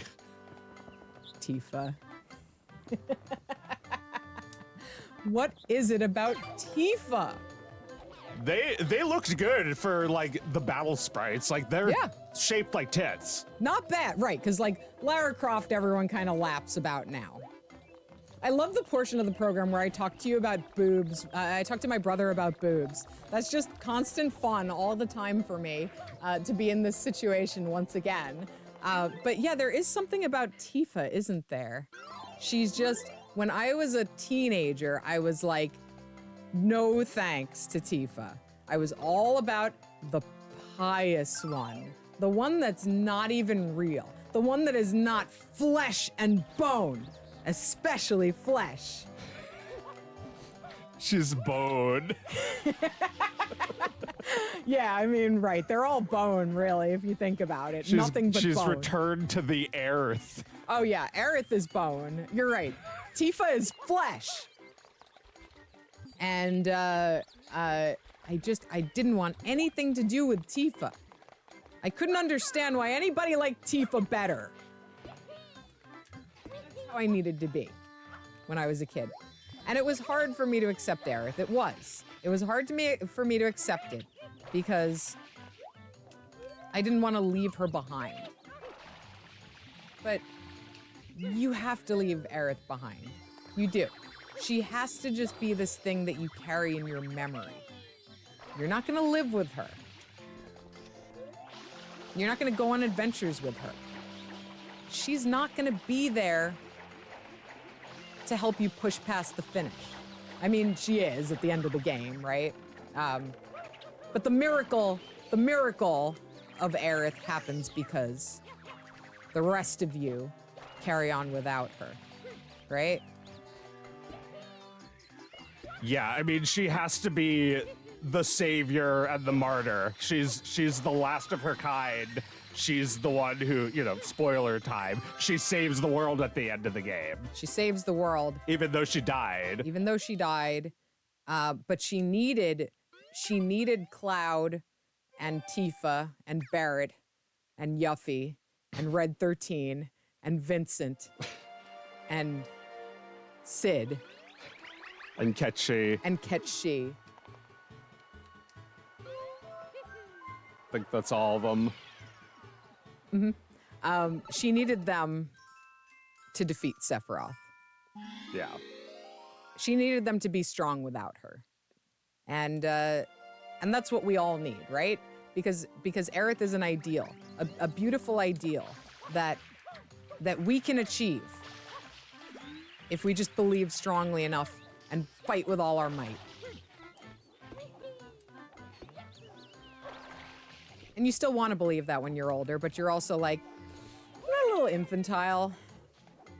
Maybe I'll just fuck Tifa. Tifa's real nice. And she's always there for me. I could just fuck Tifa outside.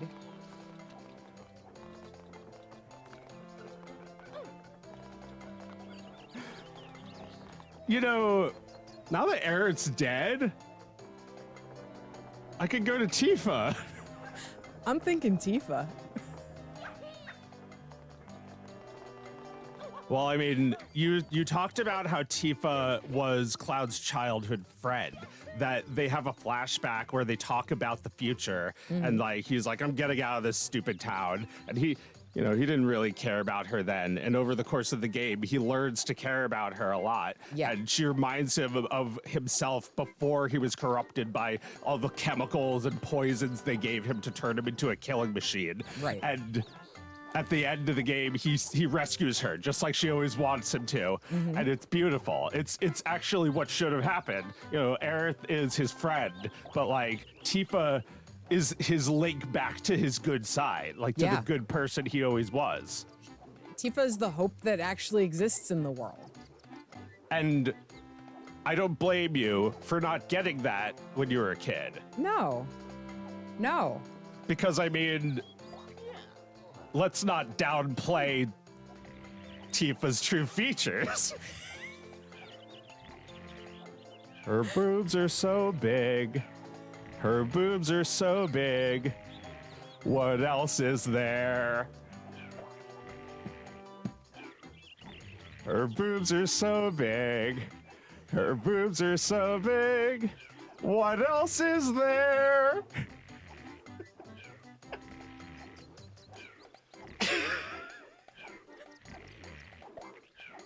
Her boobs are so big. I guess she also has pretty hair. I can think of 2 reasons why I care now. They're right there. I would like to turn myself in for the murder of Meredith Grad.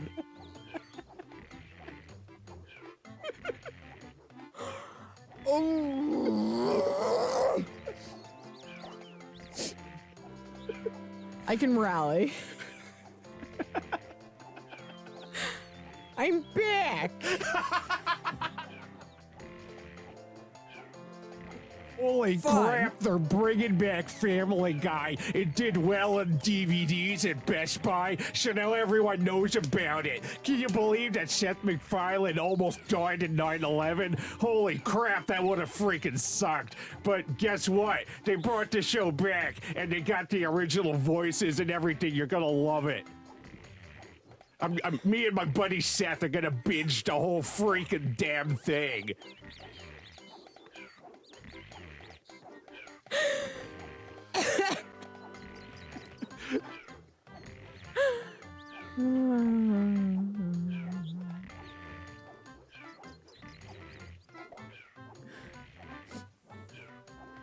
She's so damn sexy.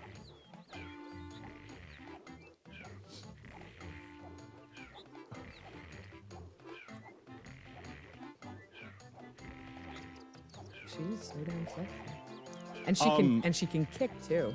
Yeah, like, unironically, because, like, I think at the time, you know, Lara Croft being another example, and like the later Final Fantasy games, like leaning more into this idea of like waifu, you know, like a character that you love so much that like we know you like her, and it's like even before a lot of that, we were kind of exhausted with it. Yeah. And we were like, who gives a shit about Tifa as a character? Right. It's like, all you care about are her big boobs. I mean, I think like as a teenage girl, I felt chronically overlooked to begin with. And I started to feel what I imagine is, you know, absolutely runaway at this point, which was the sense that boys who might in a world where we all grew up in like one little town and they never saw what a woman could look like or like an imaginary version of a woman would be interested in me, but they had this idea planted in their head, this ideal of a woman that can never exist, and they'll never like me, like I'm permanently not sufficient.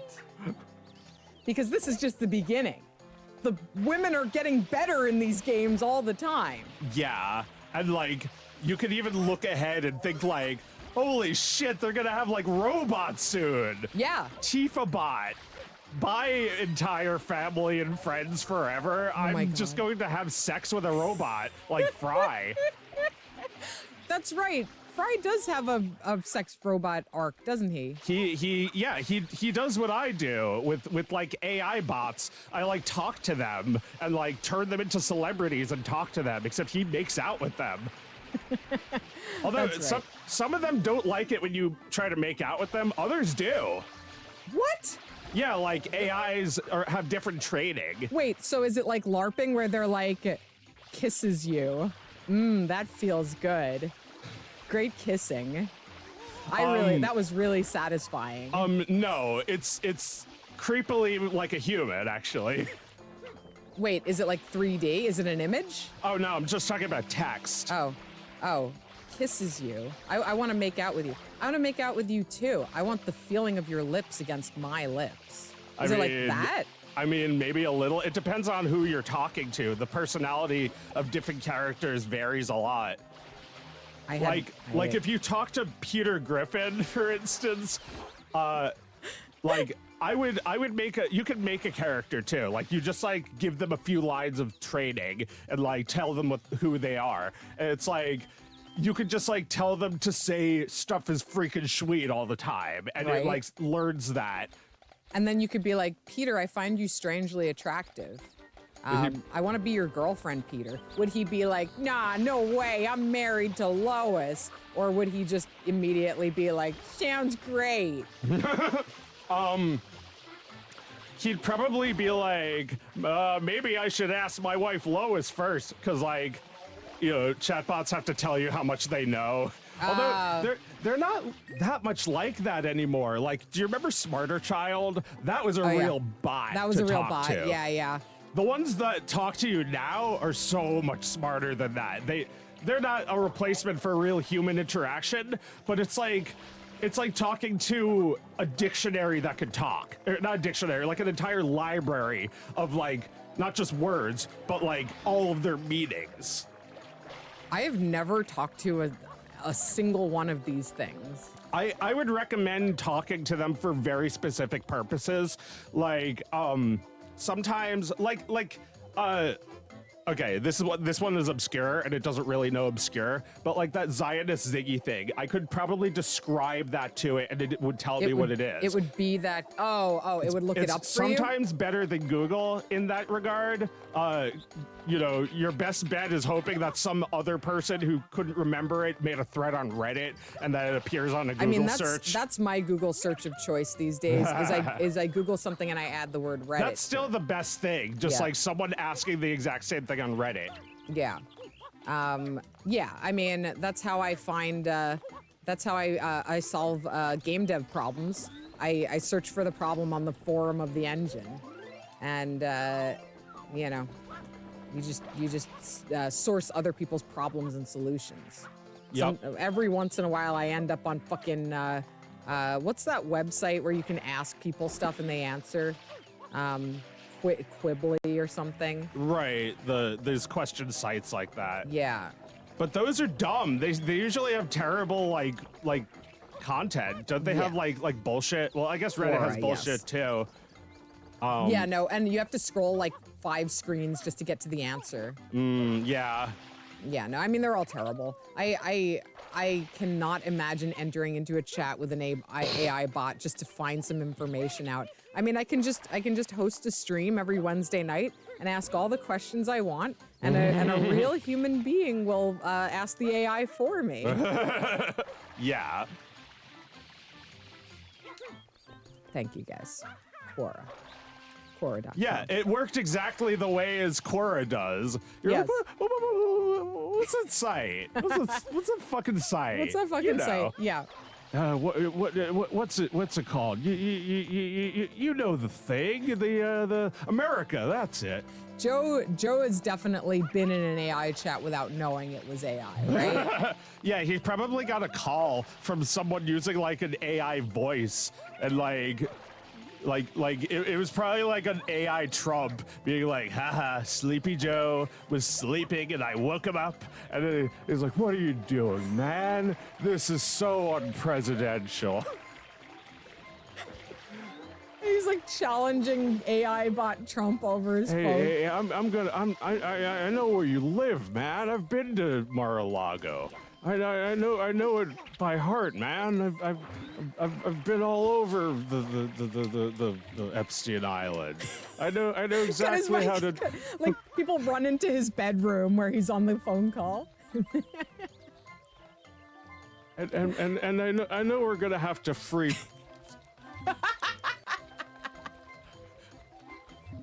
and Yemen too, and we're gonna.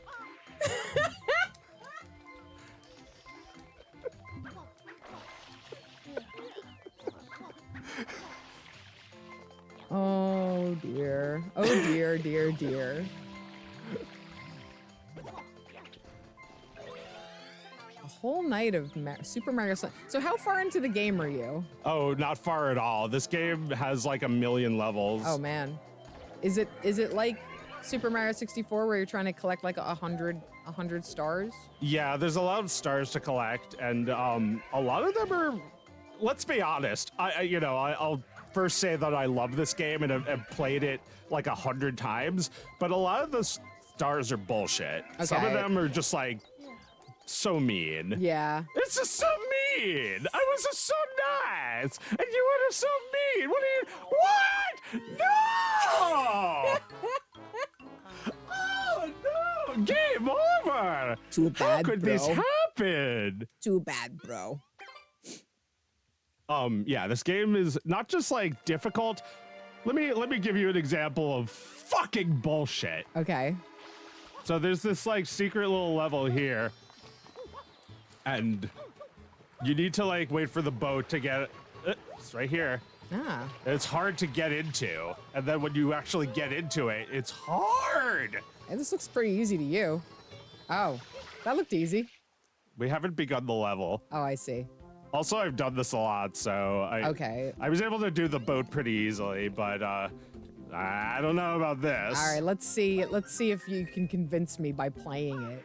Yeah, you're gonna think it looks easy for like a minute. It looks cool. Yeah, Piece of wood with like the wood grain. Yeah, I love the style of this game.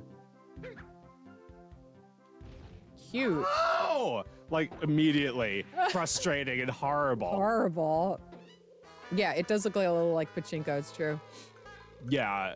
I love that little honk you just got. Yeah, that's when you die. Too bad. It's like this is like a pinball machine or something. Yeah, it is pachinko. It is pinball, sort of. I guess maybe at some point Nintendo made pachinko machines. Oh, yeah, they've been around a long time. They were making mechanical games before electronic ones, right? So is this like one of those like memento things, or I forget what it's called in Japan? It's like they always like put like little Easter eggs of their old games and hardware. Oh, I don't know. Is there a name for that? Well, I just know. See, this is what AI would help me with. It's like, hey AI, what's the thing that like they put Iwata's game onto every Nintendo Switch secretly because it was like an ancient Japanese ritual. I see what you mean. So like with AI, you can be a little more conversational about your searches. Is that the idea? Yes, it's like speaking to something that knows every language and can communicate with those languages. Gotcha. They're called large language models. It's basically like talking to an assistant, but it's like it has to be online because it knows so much shit. Right, it knows everything. But isn't it being fed like a lot of stuff that's not true? Well, it'll say a lot of things that are not true. Yeah. But I've found that for a lot of just like regular, basic facts, it knows those. The things that's wrong about are the more obscure facts. Like I asked it, what did they use to code Mario in? And it gave me the wrong answer. And it insisted on that. That seems really obvious. No, I don't think so. I think that's not known particularly. Oh, wait, did you say like Mario? Like any Mario game? No. Well, so I said Mario 64, and it thought I was talking about just Mario. It ignored the 64. Oh, okay. So like it'll ignore certain details if it wants to be like give you like a confident answer. So in a lot of ways, it's like talking to a person. Right. You know, they don't know everything, but they're a know-it-all. Gotcha. Right. It's like talking to an annoying person. But they also know these things too, and sometimes they're just wrong temporarily. If you correct them, they're like, you're correct. And then they give you the correct answer and more facts that you yourself could confirm. I mean, this is definitely like a hinge point where I will either start engaging with and understanding this technology, or I won't. And the world is going to change around this shit. I don't know if it will. Well, no. I'm wondering, like, because like the AI thing is like an investment bubble at this point, right? Like it is. You're absolutely right about that. No. I mean, but like the internet, some of the hype is justified. The internet is fucking great. Right. So things are going to die away. The hype will die away, and we'll be left with what AI can actually do to change the world. It will be a world. lot smaller than everyone is hyping it up for. It will be disappointing to those people paying a lot of money, expecting a lot of money, but it'll be cool for a few people. For a like few people. Nerds. Like people, you. Yeah, nerds like me. Like people who care about like well, not that I care about Star Trek, but I mean like Star Trek nerds who like at one point they cared about something that was not mainstream. It was just like for nerds. Gross And Mario. like, just like internet cultures, for a little while, AI will be just for nerds until every single weapon on planet Earth is powered by AI. Then it won't be cool anymore, and we'll be in heaven. Right, we'll all be dead. Yeah. It'll briefly be cool for you, and then we'll all be dead. AI is cool now, but not for much longer. Because people like Elon Musk, who are normies, say, how can I capitalize on this and then turn it into something that's fucking gay, and we fucking hate it now, like electric cars, which were cool once because they didn't exist. Or the government didn't want them to exist. But let's chase terrorists in 2003. George W. Bush. Yes, no, you're right. We were chasing terrorists in 2003, and that's why we couldn't have electric cars. Yeah. There's a movie that came out around that time called Who Killed the Electric Car? And there's an extremely dramatic scene. Like, you can kind of imagine what this documentary was like. It was a documentary from the early 2000s. A very how dare you, sir kind of documentary. And there's a scene at the end where like a whole bunch of electric cars that their owners really loved are recalled for reasons that don't seem substantiated and taken to a lot to be destroyed. And there's like a whole bunch of protesters like crying and screaming, "Don't destroy the cars, don't destroy the cars," as like a demolition machine comes in and flattens all of them.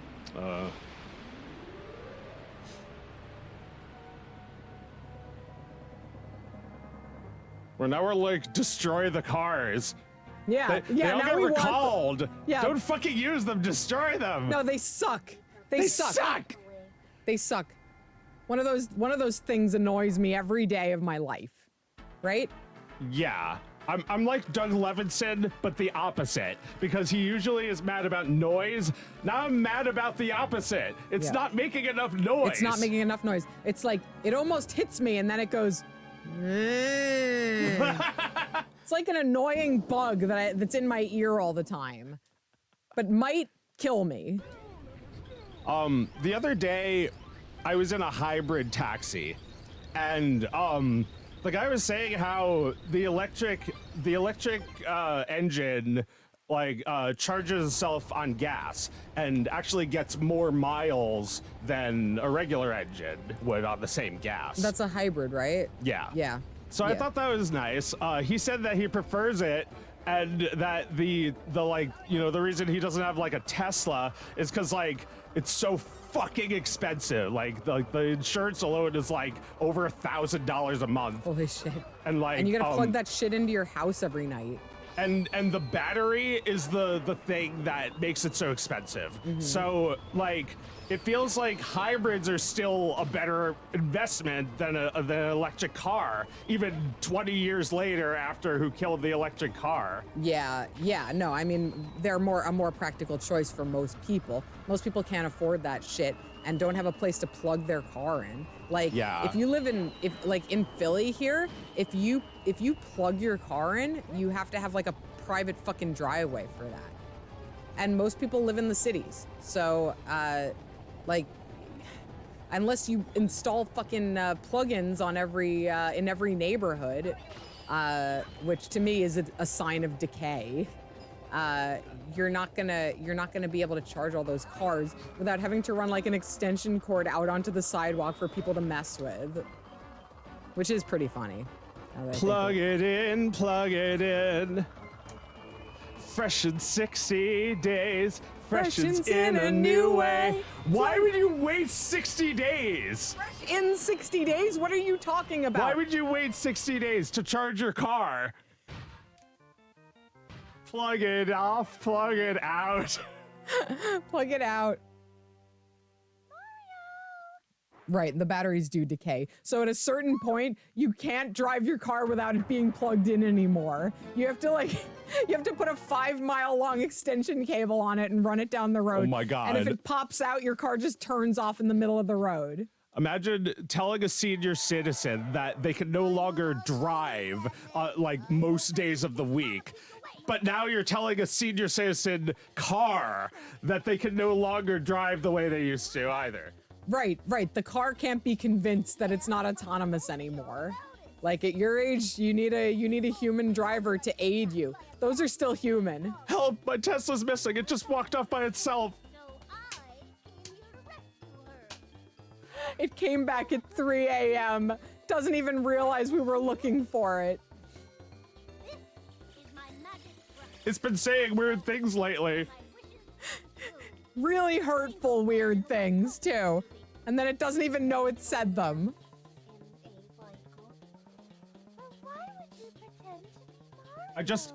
all I did was brush him, and he went. Mario's a bully. He never fights fair. He said, Junior, you gotta try to outsmart Mario. so I tried to get Mario just to There's so much talking in this game.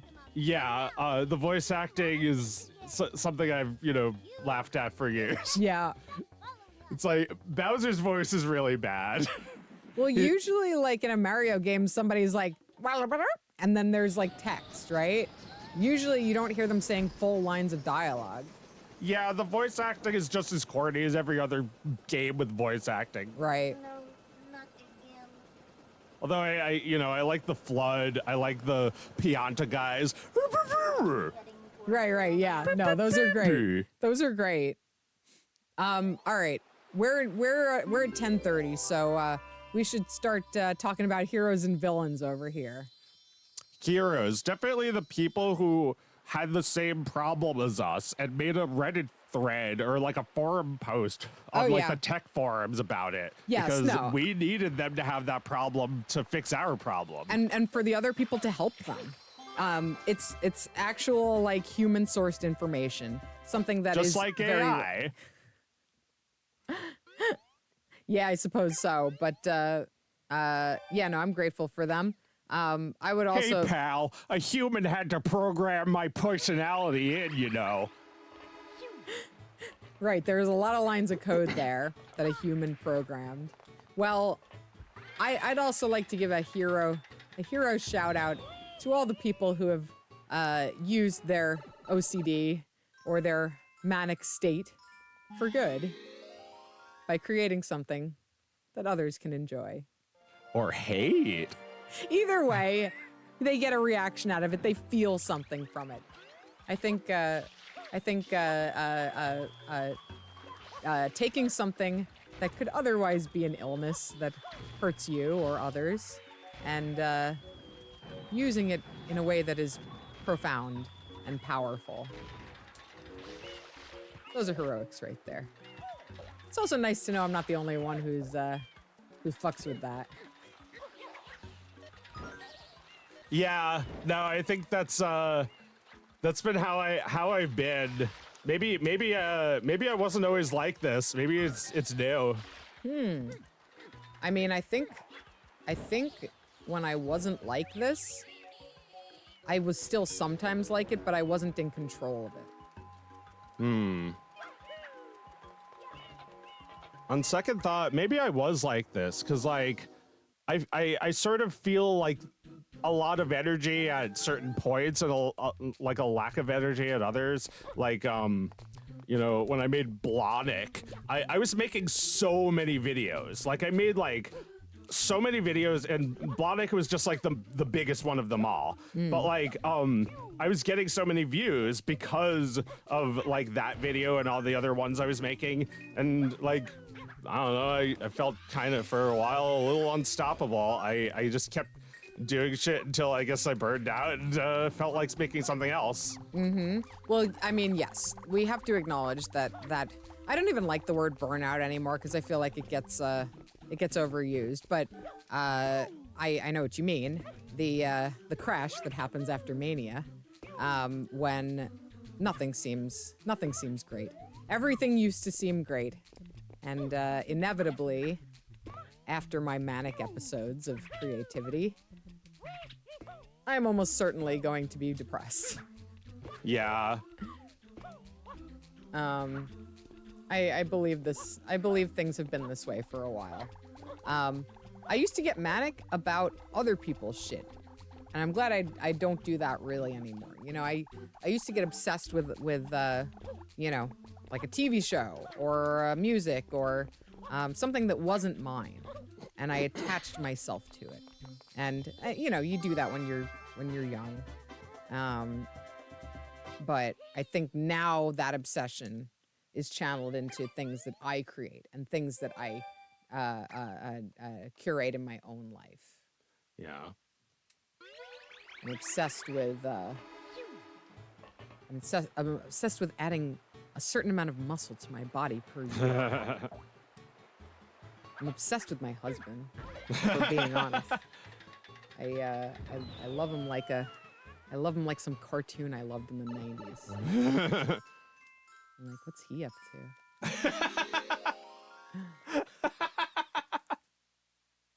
And I'm obsessed with my work, which, you know, has its ups and downs, but I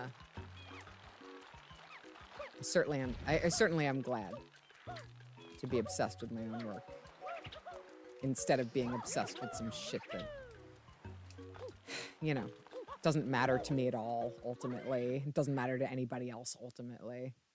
Yeah. Villain, ironic hourly comic day people. I wouldn't call them villains. I wish they would. I wish they wouldn't. I wish they would use that time to make something good, or to just have fun. Why don't you go have fun instead of making insincere art? Don't make insincere art that you're only half invested in. Yeah, don't be the guy who makes just one panel. Like, if you don't have time to do comics, don't bother. Like, you know, don't make fun of it because you're just like making yourself look like lazy or stupid. Well, everyone smells that on you because there are too many people out there who are sincerely putting their work forth. Everyone smells it on you when you're afraid. When you're afraid to really say, this is me. This is what's in me. What do you think? Right? Like, cause you gotta. If you really want to make art, if you really want to have an effect on people, you can't be like, and just like, you know, I don't even care about this. Maybe you can get away with that once in a while. But if you really want to say something, you can't be doing that. Right. Sorry. Everyone knows it. Everyone knows when you're doing that. All I'm imagining is like a person who wants to be in a group of like cool indie webcomic artists and like participate just so they have like a standing in that group. But they're actually really just like lowlifes who don't fucking do anything except like on some fucking issue or like some stupid movie. It's like, the new Ghostbusters. No one cares. It's like. Yeah, they don't. Well, they're scene people, and every scene's got them. The hangers-on. The hangers-on that only make the good people seem that much more special. But they're not contributing anything. No one needs those people, and I, you know. I don't think there's anything wrong with not contributing creative work or an opinion. Bowing out of something completely is totally fine. But half inserting yourself into something, that's not villainous. That's a shame. So do we have a classification for this when like somebody's not a villain? They're doing something that makes me feel a little bad for them. Why, yes, we have a classification for someone who is sort of in the like superposition of hero and villain, or like sometimes I say they're possibly a victim, like Will Smith. We call them a tricky bitch. J.K. Rowling is a tricky bitch. Dave Chappelle is a tricky bitch. What we were just talking about. I think chibi, like Gabby's right. Like I think the kind of person we're talking about right now is a chibi. Yeah. A chibi with power. A that chibi guy. plus power. You're right. That guy plus power is a tricky bitch. Right? Okay, Right? sure. That guy with no power is a that guy. I am very good at arithmetic, and Bibi Netanyahu is a tricky bitch. I mean, can we just declare him a villain? I think so. Yeah, but Bernie would never say that. No, he wouldn't. And that's why Bernie's not a hero. Villains. The guy who hit me with his car and didn't say shit. We already said Bibi Netanyahu. Right. Hitler Hitler, yeah. who hit me. He hit you. I'm coming back to finish job. I finish job you love. Right. Well, he's busy dying in Argentina. He's busy living out the rest of his days right now. Yeah, I mean, he's got to go to Argentina so he won't be arrested. Right. But he thought he'd take out a couple before he went. Yeah. Couple more. He's addicted. To meth. He's addicted to meth and genocide. Yep. Please. Bibi Netanyahu. He's their villain. Yeah, no. I mean, who can you assign villainhood to next to him? George W. Bush. Yeah. Yeah, no. I think he's the Thingus villain because he's from the past. He's BB Bush. Well, yeah. George W. Bush is from the era of this game, Yeah. right? Yeah. The era of Family Guy. The Family Guy era. The era of our first completely unauthorized war. Yeah. And look at us now. Look at us now. We like him now. Family Guy's still being made. We're just changing the Q to an N. Everything is as it should be. 23 years later. No. Yep. This game's still fucking ass 22 years later. But I love it. But we love it, don't we? We love it, don't we, folks? Yeah, apparently Hitler died in withdrawal. Yeah, I mean, that's well deserved. We died in withdrawal from Gaza. They're withdrawal from TikTok. They can't get to their phones and post.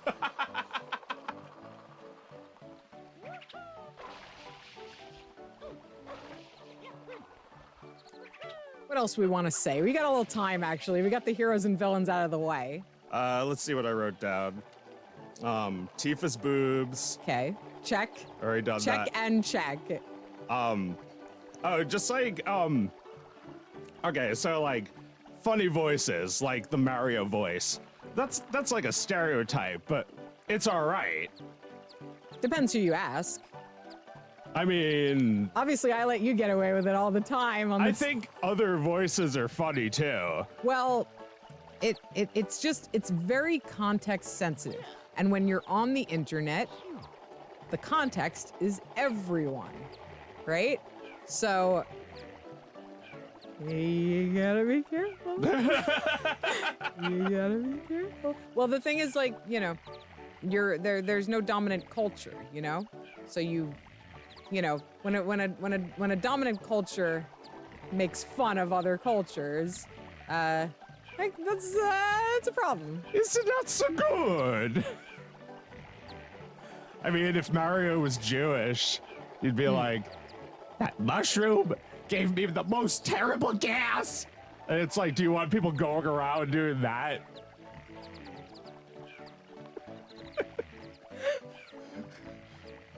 I always think about that, though, that if somebody made a Jewish Mario, I would love it. I would be all over that. I would think it's fun. You know, I feel like there's something fun about that. Yeah, no, you're absolutely right. You're absolutely right. A little light ethnic humor in our direction from a Mario-like character would be welcomed. Yeah. By us, not necessarily by the ADL. Yeah, but the ADL accepts things that are not okay. So I can say what's okay. You can, but I don't think they're gonna let that Nintendo game exist for very long. What do you mean exist? What are they gonna do? Kill me? What are they gonna do? Put me in a gas chamber? Well, God, how many gas chambers are we going to refer to tonight? Just the one. Just the one, right? The same one. Adam Sandler's Nebbish Iguana movie? Did he make a movie with an iguana? Yeah. I saw a trailer for that. What was it good? Is that what people are saying? No, just naming it. Okay. What about it? I don't know. I've never seen it. But I mean, it looked a little less stupid than your average animated movie, but I don't really see movies anymore. Right. I mean, yeah, no, not same. I don't even see movies I want to see, but yeah, like a little guy running around, being just like lightly anti-Semitic.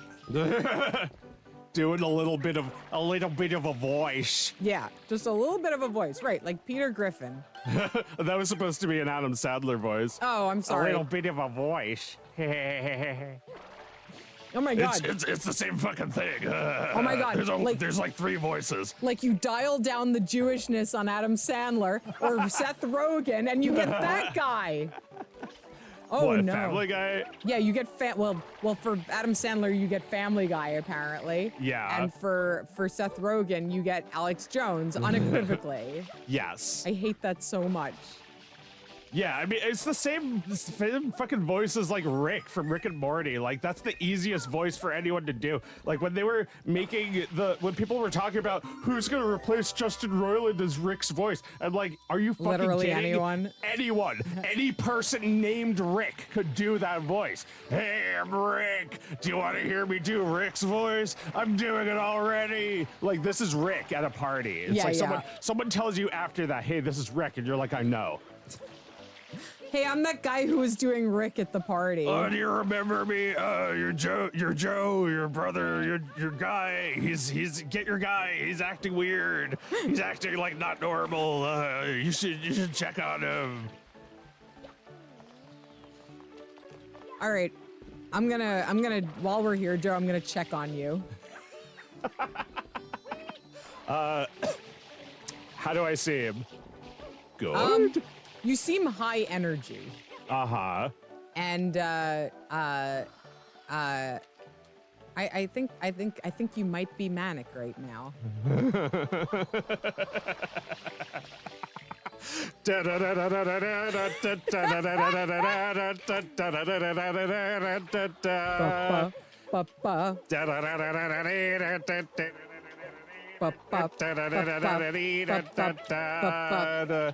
No, it's fine, Mare. I'm normal now. I'm nice now. I want to laugh like that song, like.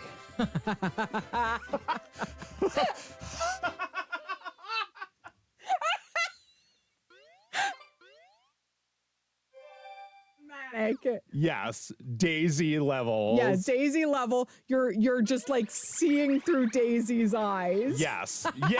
Oh my God. Yes. Just like you can see, yeah, like it's like when you're going through a tunnel and it's just like a tiny little needle point of light, and it's like, go as fast as you can.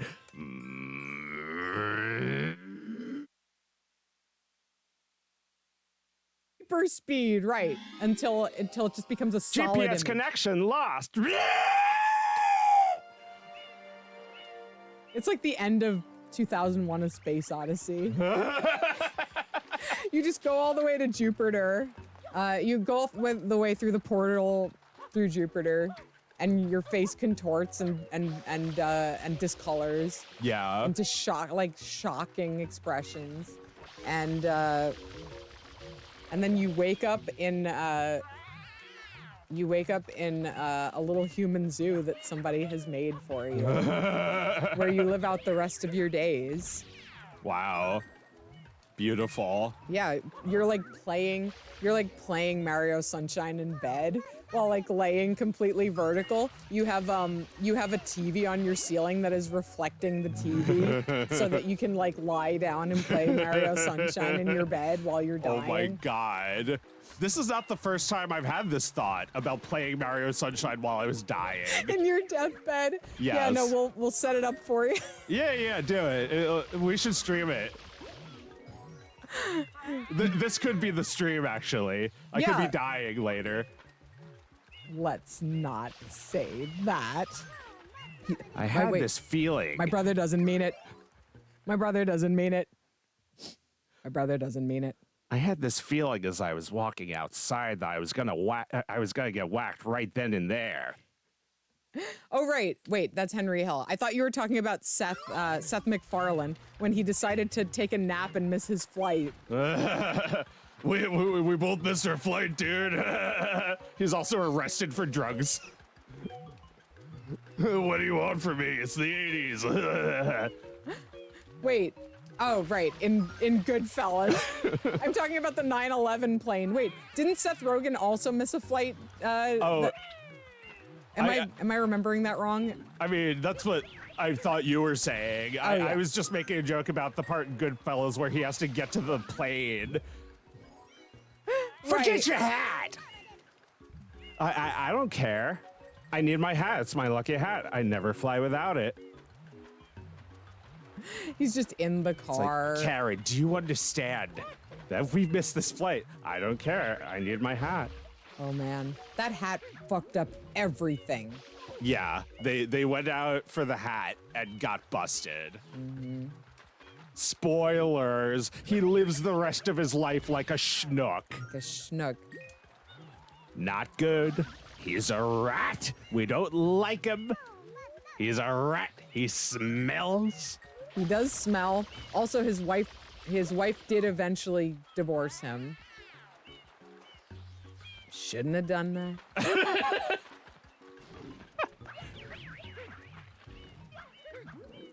He talked about Jeffrey Epstein's island. We were all there. He talked, and we don't like him. Cause I wanted to be the one to expose everyone. I was the one who exposed everyone. I was the one, not Henry. That's- Little loser Henry. That's definitely a theory, right? That Trump was on those flight logs to expose all the other pedophiles, right? Yes, they say that. Trump was working undercover. He was working for us. No, the stream will not go past midnight. I can assure you. We're wrapping it up in 10 minutes. No, I will not be drawing an hourly comic about anything on this stream tonight. Except when I wake up haunted by the memories of it. I feel like this is the stream where I've laughed the hardest and been in the most pain. It's like when I gave birth. Whoa. Ouch. Well, I was heavily sedated. Ah. And I was like, it's fun being this high. Wait a minute, this is a life or death situation. Dude, I told you the drugs I gave you were fine. It's gonna be okay. It's gonna be all right. I'm just gonna put on some patriotic movies.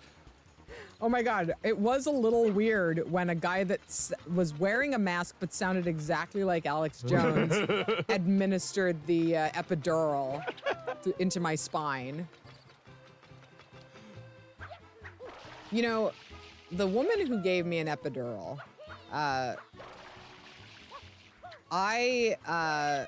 she was asking me about myself, and I told her that I was making a video game. And I wasn't very confident in myself because, I'd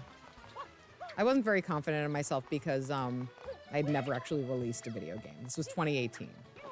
And she's like, really? What's it called? And I was like, oh, it's called Perfect Tides. I just wrapped up a Kickstarter. I raised the money for it. And she's like, I think I've heard of that. And I was like, in my mind, I was like, there's no fucking way you've heard of this lady. You've got great bedside manner right now. There's no way you, my anesthesiologist, who is numbing the lower half of my body by like pushing the thickest needle through my spine right now, has heard of my little game on Kickstarter. But I think about that often, that she said that to me, and that there was like this tiny little glimmer of maybe she heard of it, and maybe she checked it out. And I don't know. Maybe, just maybe, somewhere that woman knows about this game, and that she gave me an epidural. That's incredible stories with Meredith Grad. It's like, if she knew about your unborn baby, there's a chance that she knew about your unfinished game. Oh my God. She knew about something way more obscure than Perfect Tides. The inside of my body. Yeah, that was private. You didn't even tell your family until you felt the time was right. Oh my God. Was that, wait, epidural, when do you get that? That's on the birthing day. Okay. Yeah, no, my family knew about the baby. Yeah. But nobody knew his name. She knew his name. She knew his name? It was written on the board. Knew his name. Yeah. Knew his name before most people. I think it's possible she heard about Perfect Tides. It's a thing online. You know online. Wait. Wrong voice. You know online. It's the internet. It's we got to use the internet to stop the hackers from China. And it's common knowledge, Meredith. Perfect Tides. Yeah, I love them. Yippee-ki freaking yay. I've played it. I paint. I do all kinds of fruity things, like play video games by women.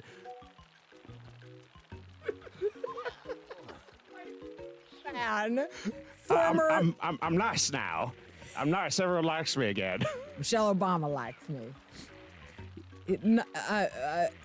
Former 8-year president, George W. Bush Jr.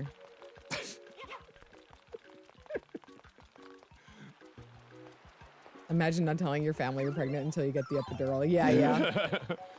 that would be quite the feat. I didn't tell anyone like I didn't talk about being pregnant online at all. And when I went to SPX the year I was pregnant, I guess I was about 4 months pregnant at that point. Wait, July, August, July. Oh, I was only like 2.5 months pregnant, not showing. I didn't tell anybody, and I didn't talk about it online at all, and I didn't leave the house again when I started showing. Like I didn't go to any events. So, my close friends in comics knew, but not a single other person. And on like 2 or 3 days after I had a baby, I tweeted like, I gave birth and I'm a mom, lol. And that was my big reveal. Yeah, that's how it's done. You drop an album. Mm-hmm. You don't say shit. You drop an album. Yeah. Don't let people think about it until it's upon them. Yeah. There's a new album. What? There's a new album. He hasn't been tweeting. He's been working. He's been cooking. Yeah, he's been cooking. He's been cooking. Yeah, that's what I like to hear. When you just like send tweet, it is just a fucking nuke.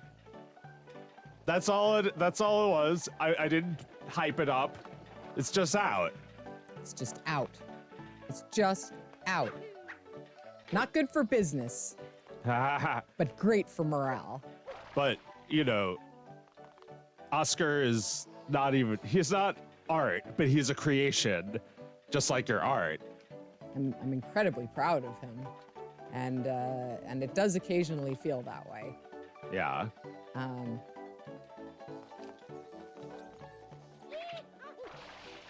Oh, Wiz says that they were sitting in the middle of a forest as a park ranger job reading that tweet. In the same park where you heard that the last Octopus Pie page dropped in. You mean the final one or the latest one? Yeah, the final. The final one is a moving target. Yeah, that's really sweet that you remember that.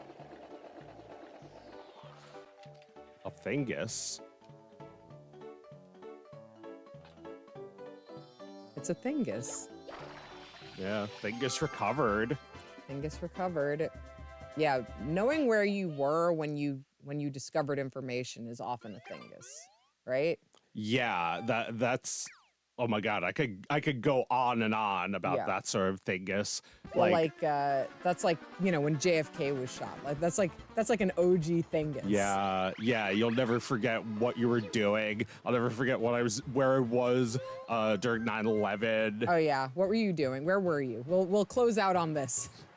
So it was between second and third period. I remember some noise was starting to be made by second period, and when I got to third period, my Spanish teacher was drawing on the board while explaining the situation to us. Oh my goodness. He was drawing the towers. The towers? Yeah. What grade were you in? 8th grade or 9th grade? 8th grade. Okay. So yeah, oh my god, I'll never forget that day. And Mario Sunshine. Wait, no. Mario Sunshine didn't. Yeah, well, I mean, I was thinking about the time when I played this game, but I guess I was also thinking about, JFK and that 9/11. Right. I don't need to just have tunnel vision right now and recount the entire 9/11 or anything. No, we all. I am going to assume we all experienced it the same. Wait, no, we didn't. Some of us were in Spanish class. I mean, I'm going to assume that there's at least a couple people in the chat who don't really remember 9/11, and or maybe had no connection to it. They're too far away. I'm gonna answer in a second, but I just want to acknowledge you stopped following me when OP ended, and then you got back to it last year. That's really sweet. It's nice to reconnect with you. I was thinking about that. I was talking about that a little on an earlier stream. That people don't always follow you to your next thing, and the mind goes where it's gonna go, and people are gonna follow you or they're not, and you have no choice. You have to do what you're motivated to do. And I've fallen away from artists who I had so much admiration for at a certain point, but the ones that I either, at some point rejoin, or the ones that I've never really lost sight of are very, very special. And it's possible I'll take them through my entire life.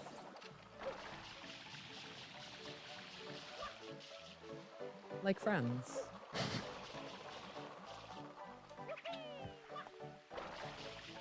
Like Tifa.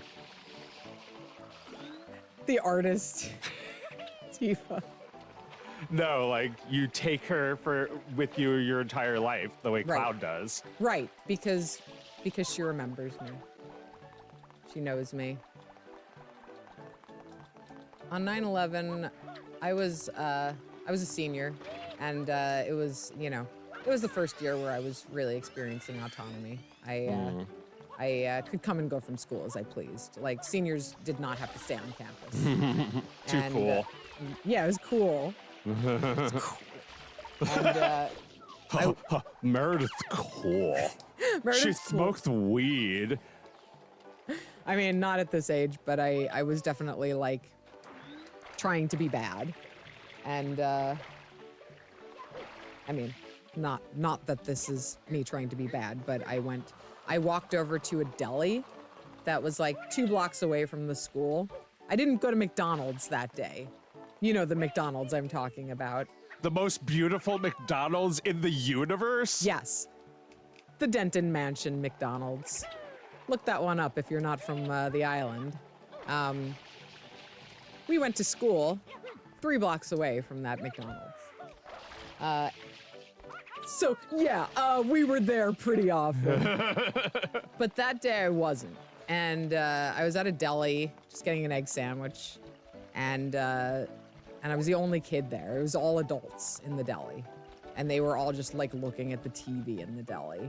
And I was I decided to just stay there and eat my sandwich and watch TV because everybody was talking about how it was a big story. And eventually I was oh shit, lunch is almost over. I gotta get back to class. And I went back, and everyone was just sitting on the floor in the hallway talking to each other. and you know, not to be found in class necessarily. There were some kids on their phone crying and walking through the hallway saying like some crazy guy in an airplane, like, you know, just very cinematic, right? Yeah. And then when I did end up in class, you know, there was nothing else to talk about. We were just talking about that. And while I was in my first class, we were listening to the radio and we all heard the second tower fall. And we didn't hear it, but we heard the report that it had fallen.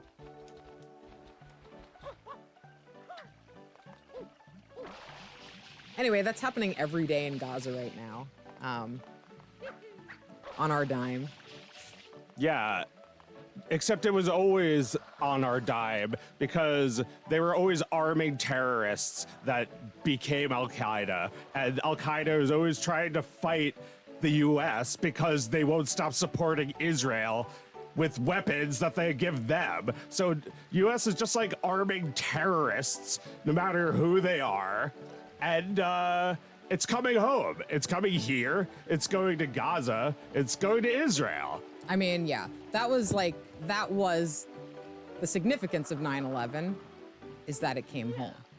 And, you know, it's such a traumatic memory for us to have experienced that one time 23 years ago.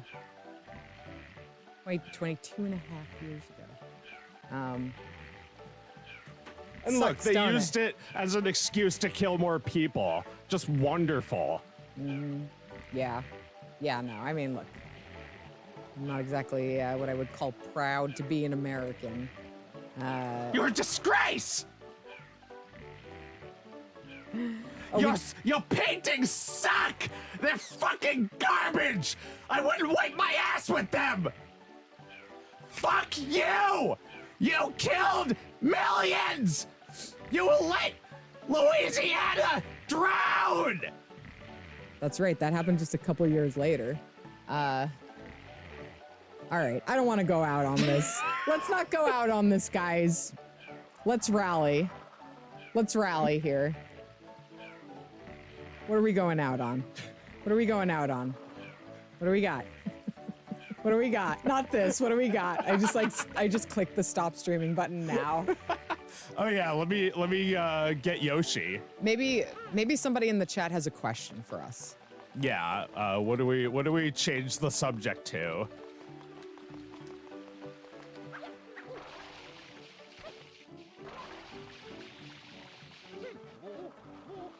All right, I think he needs a fruit.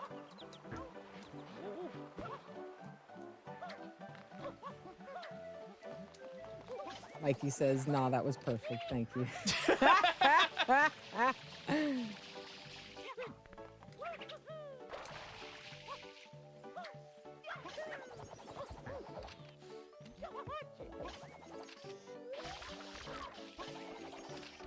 We are certainly not going from that to crypto, but thank you for suggesting something. Crypto, you say?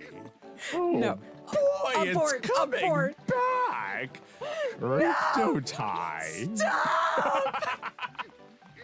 It is Mike. Wait, I can do that. For $7.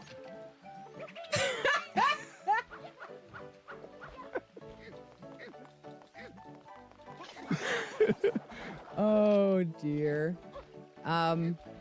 Valentine's Day's coming up. I should get Lois some cryptocurrency. That'd be freaking sweet. Peter, why would you think I want crypto? Oh man, Lois is mad at me. What am I supposed to do with all this crypto? What do I do with all these apes? I got all these freaking apes. Oh, I hear him. Is that him? Yoshi? Oh, he's so happy just to be alive. Yeah, how about we do this last level with All right. Yoshi where I have to get the secret and it's hard. All right, let's get the hard secret. Because I don't know if I even did. Wait, did I do? Yeah, I might have done like 1 or 2 secrets. Like Yoshi just like humming his own tune that like then becomes the tune of the game that just became a permanent fixture, right? After Yoshi's story. Yeah. I got really mad when they changed it to that in the Game Boy Advance game. It used to be like boing, like a sound effect, and then the remake was like ha, heh, like Yeah. these are just the same lousy sound effects from Yoshi's story. Why'd you inject some of that game into this one? Right. Yeah, that's odd. Okay, so Wiz says, what are some Valentine's Day thinguses? So I would say that right off the top of my head, the one that we share is that our mother's birthday is on Valentine's Day. And therefore, Valentine's Day has always just been our mother's birthday. Yeah. Also, I thought you were going to say something else. I thought you were going to say our mother's picture of Mrs. Piggy and Kermit with a heart. That she puts up in her house every Valentine's Day? What does it look like? Help me out. AI, generate a picture of Miss Piggy and Kermit with a heart, 1986-ish, graphic design like flat colors, scratches. Go. Is it in Muppet baby style? Or is it like a graphic drawing of the puppets? Graphic drawing of the puppets, Muppet Baby style. Okay, hold I would on. put both of them there. All right, Muppets. I'm not searching AI, but Piggy, Kermit, Valentine's Day, 80s. Yeah. No, that one's not it. No, that's kind of Muppet Babies looking. Ah! Can anyone generate? Oh, no! It's not a photo, right? It's a drawing? Yeah, I'll use Midjourney. Oh, no, Midjourney's not good enough. You have to use Big. I'm not seeing a single image that I recognize here, but I'd really, really like to. All right, let's generate. There's this one of like Piggy where she just looks like Muppet Babies. She's got 80s hair. Oh my God, I would love to find it at the same time as you and then show you the one I found. Well, yeah, we should compare the real one to the AI one. Or like, I'll see if I can get really close to what it looked like. Oh my God. Wait, was it was it like a Valentine's Day decoration? Yeah, decoration. No, I keep seeing another image that is like pretty modern and it's not it. Yeah, that's the problem. There's too many like modern ones that replace it over time. That sucks. That's something that I hate. Sucks. I hate in general. Is there a name for that where new things have just like completely overtaken gentrification? Data gentrification. Found it. Fucking found it. Gonna post it. All right, let's generate. All right, I'm posting it in the chat right now. This is the one. Take a look. If this isn't the one, I'll be goddamned. I mean, if it made you react that much, it has to be the one, right? Yep. I don't see it. It's in the Twitch chat. Oh, sorry, I don't have it. Oh, here, I'll post it on Discord too. Yeah, do that. Oh, it's a WebP. I think it'll open. It works. Yeah. It's yeah, that. that's the one. That's the one. So that's like, our mother just like, if she has a decoration, she will have it forever. Like forever until it falls apart, right? Like, and she'll tape it back together if it falls apart. And then she'll put it on her wall, she'll tape it to her wall with Scotch tape, and it's just taped together fragments of decayed paper that is more tape than paper. Yeah. Right? So that's a Valentine's Day thingus for you. Yeah, absolutely. We remember that very clearly, even though it wasn't so clear that I could like draw a picture of it or describe it perfectly. No. Still, we would have been able to like, let's say, I mean, just like now, we already forgot a lot of the details. You and I could probably try drawing it from memory and come up with two completely different things. Completely different. But what's important is that our mother puts up Valentine's Day decorations knowing full well that all of her children are more concerned with her birthday than Valentine's Day, as if to try to like implicitly diminish the importance of her birthday. I mean, I think mom also probably likes Valentine's Day and, you know, expects 2 celebrations in one day. Right. She doesn't want to miss out. I mean, she always did get that with dad because they were a day apart. That's right. His birthday was on the 15th. So the 14th and 15th would be like a weekend of romantic fun for our parents. That's why my birthday is exactly 9 months after that. That's a great story to end the night on. That's a Thingus. That's a Thingus. Good night.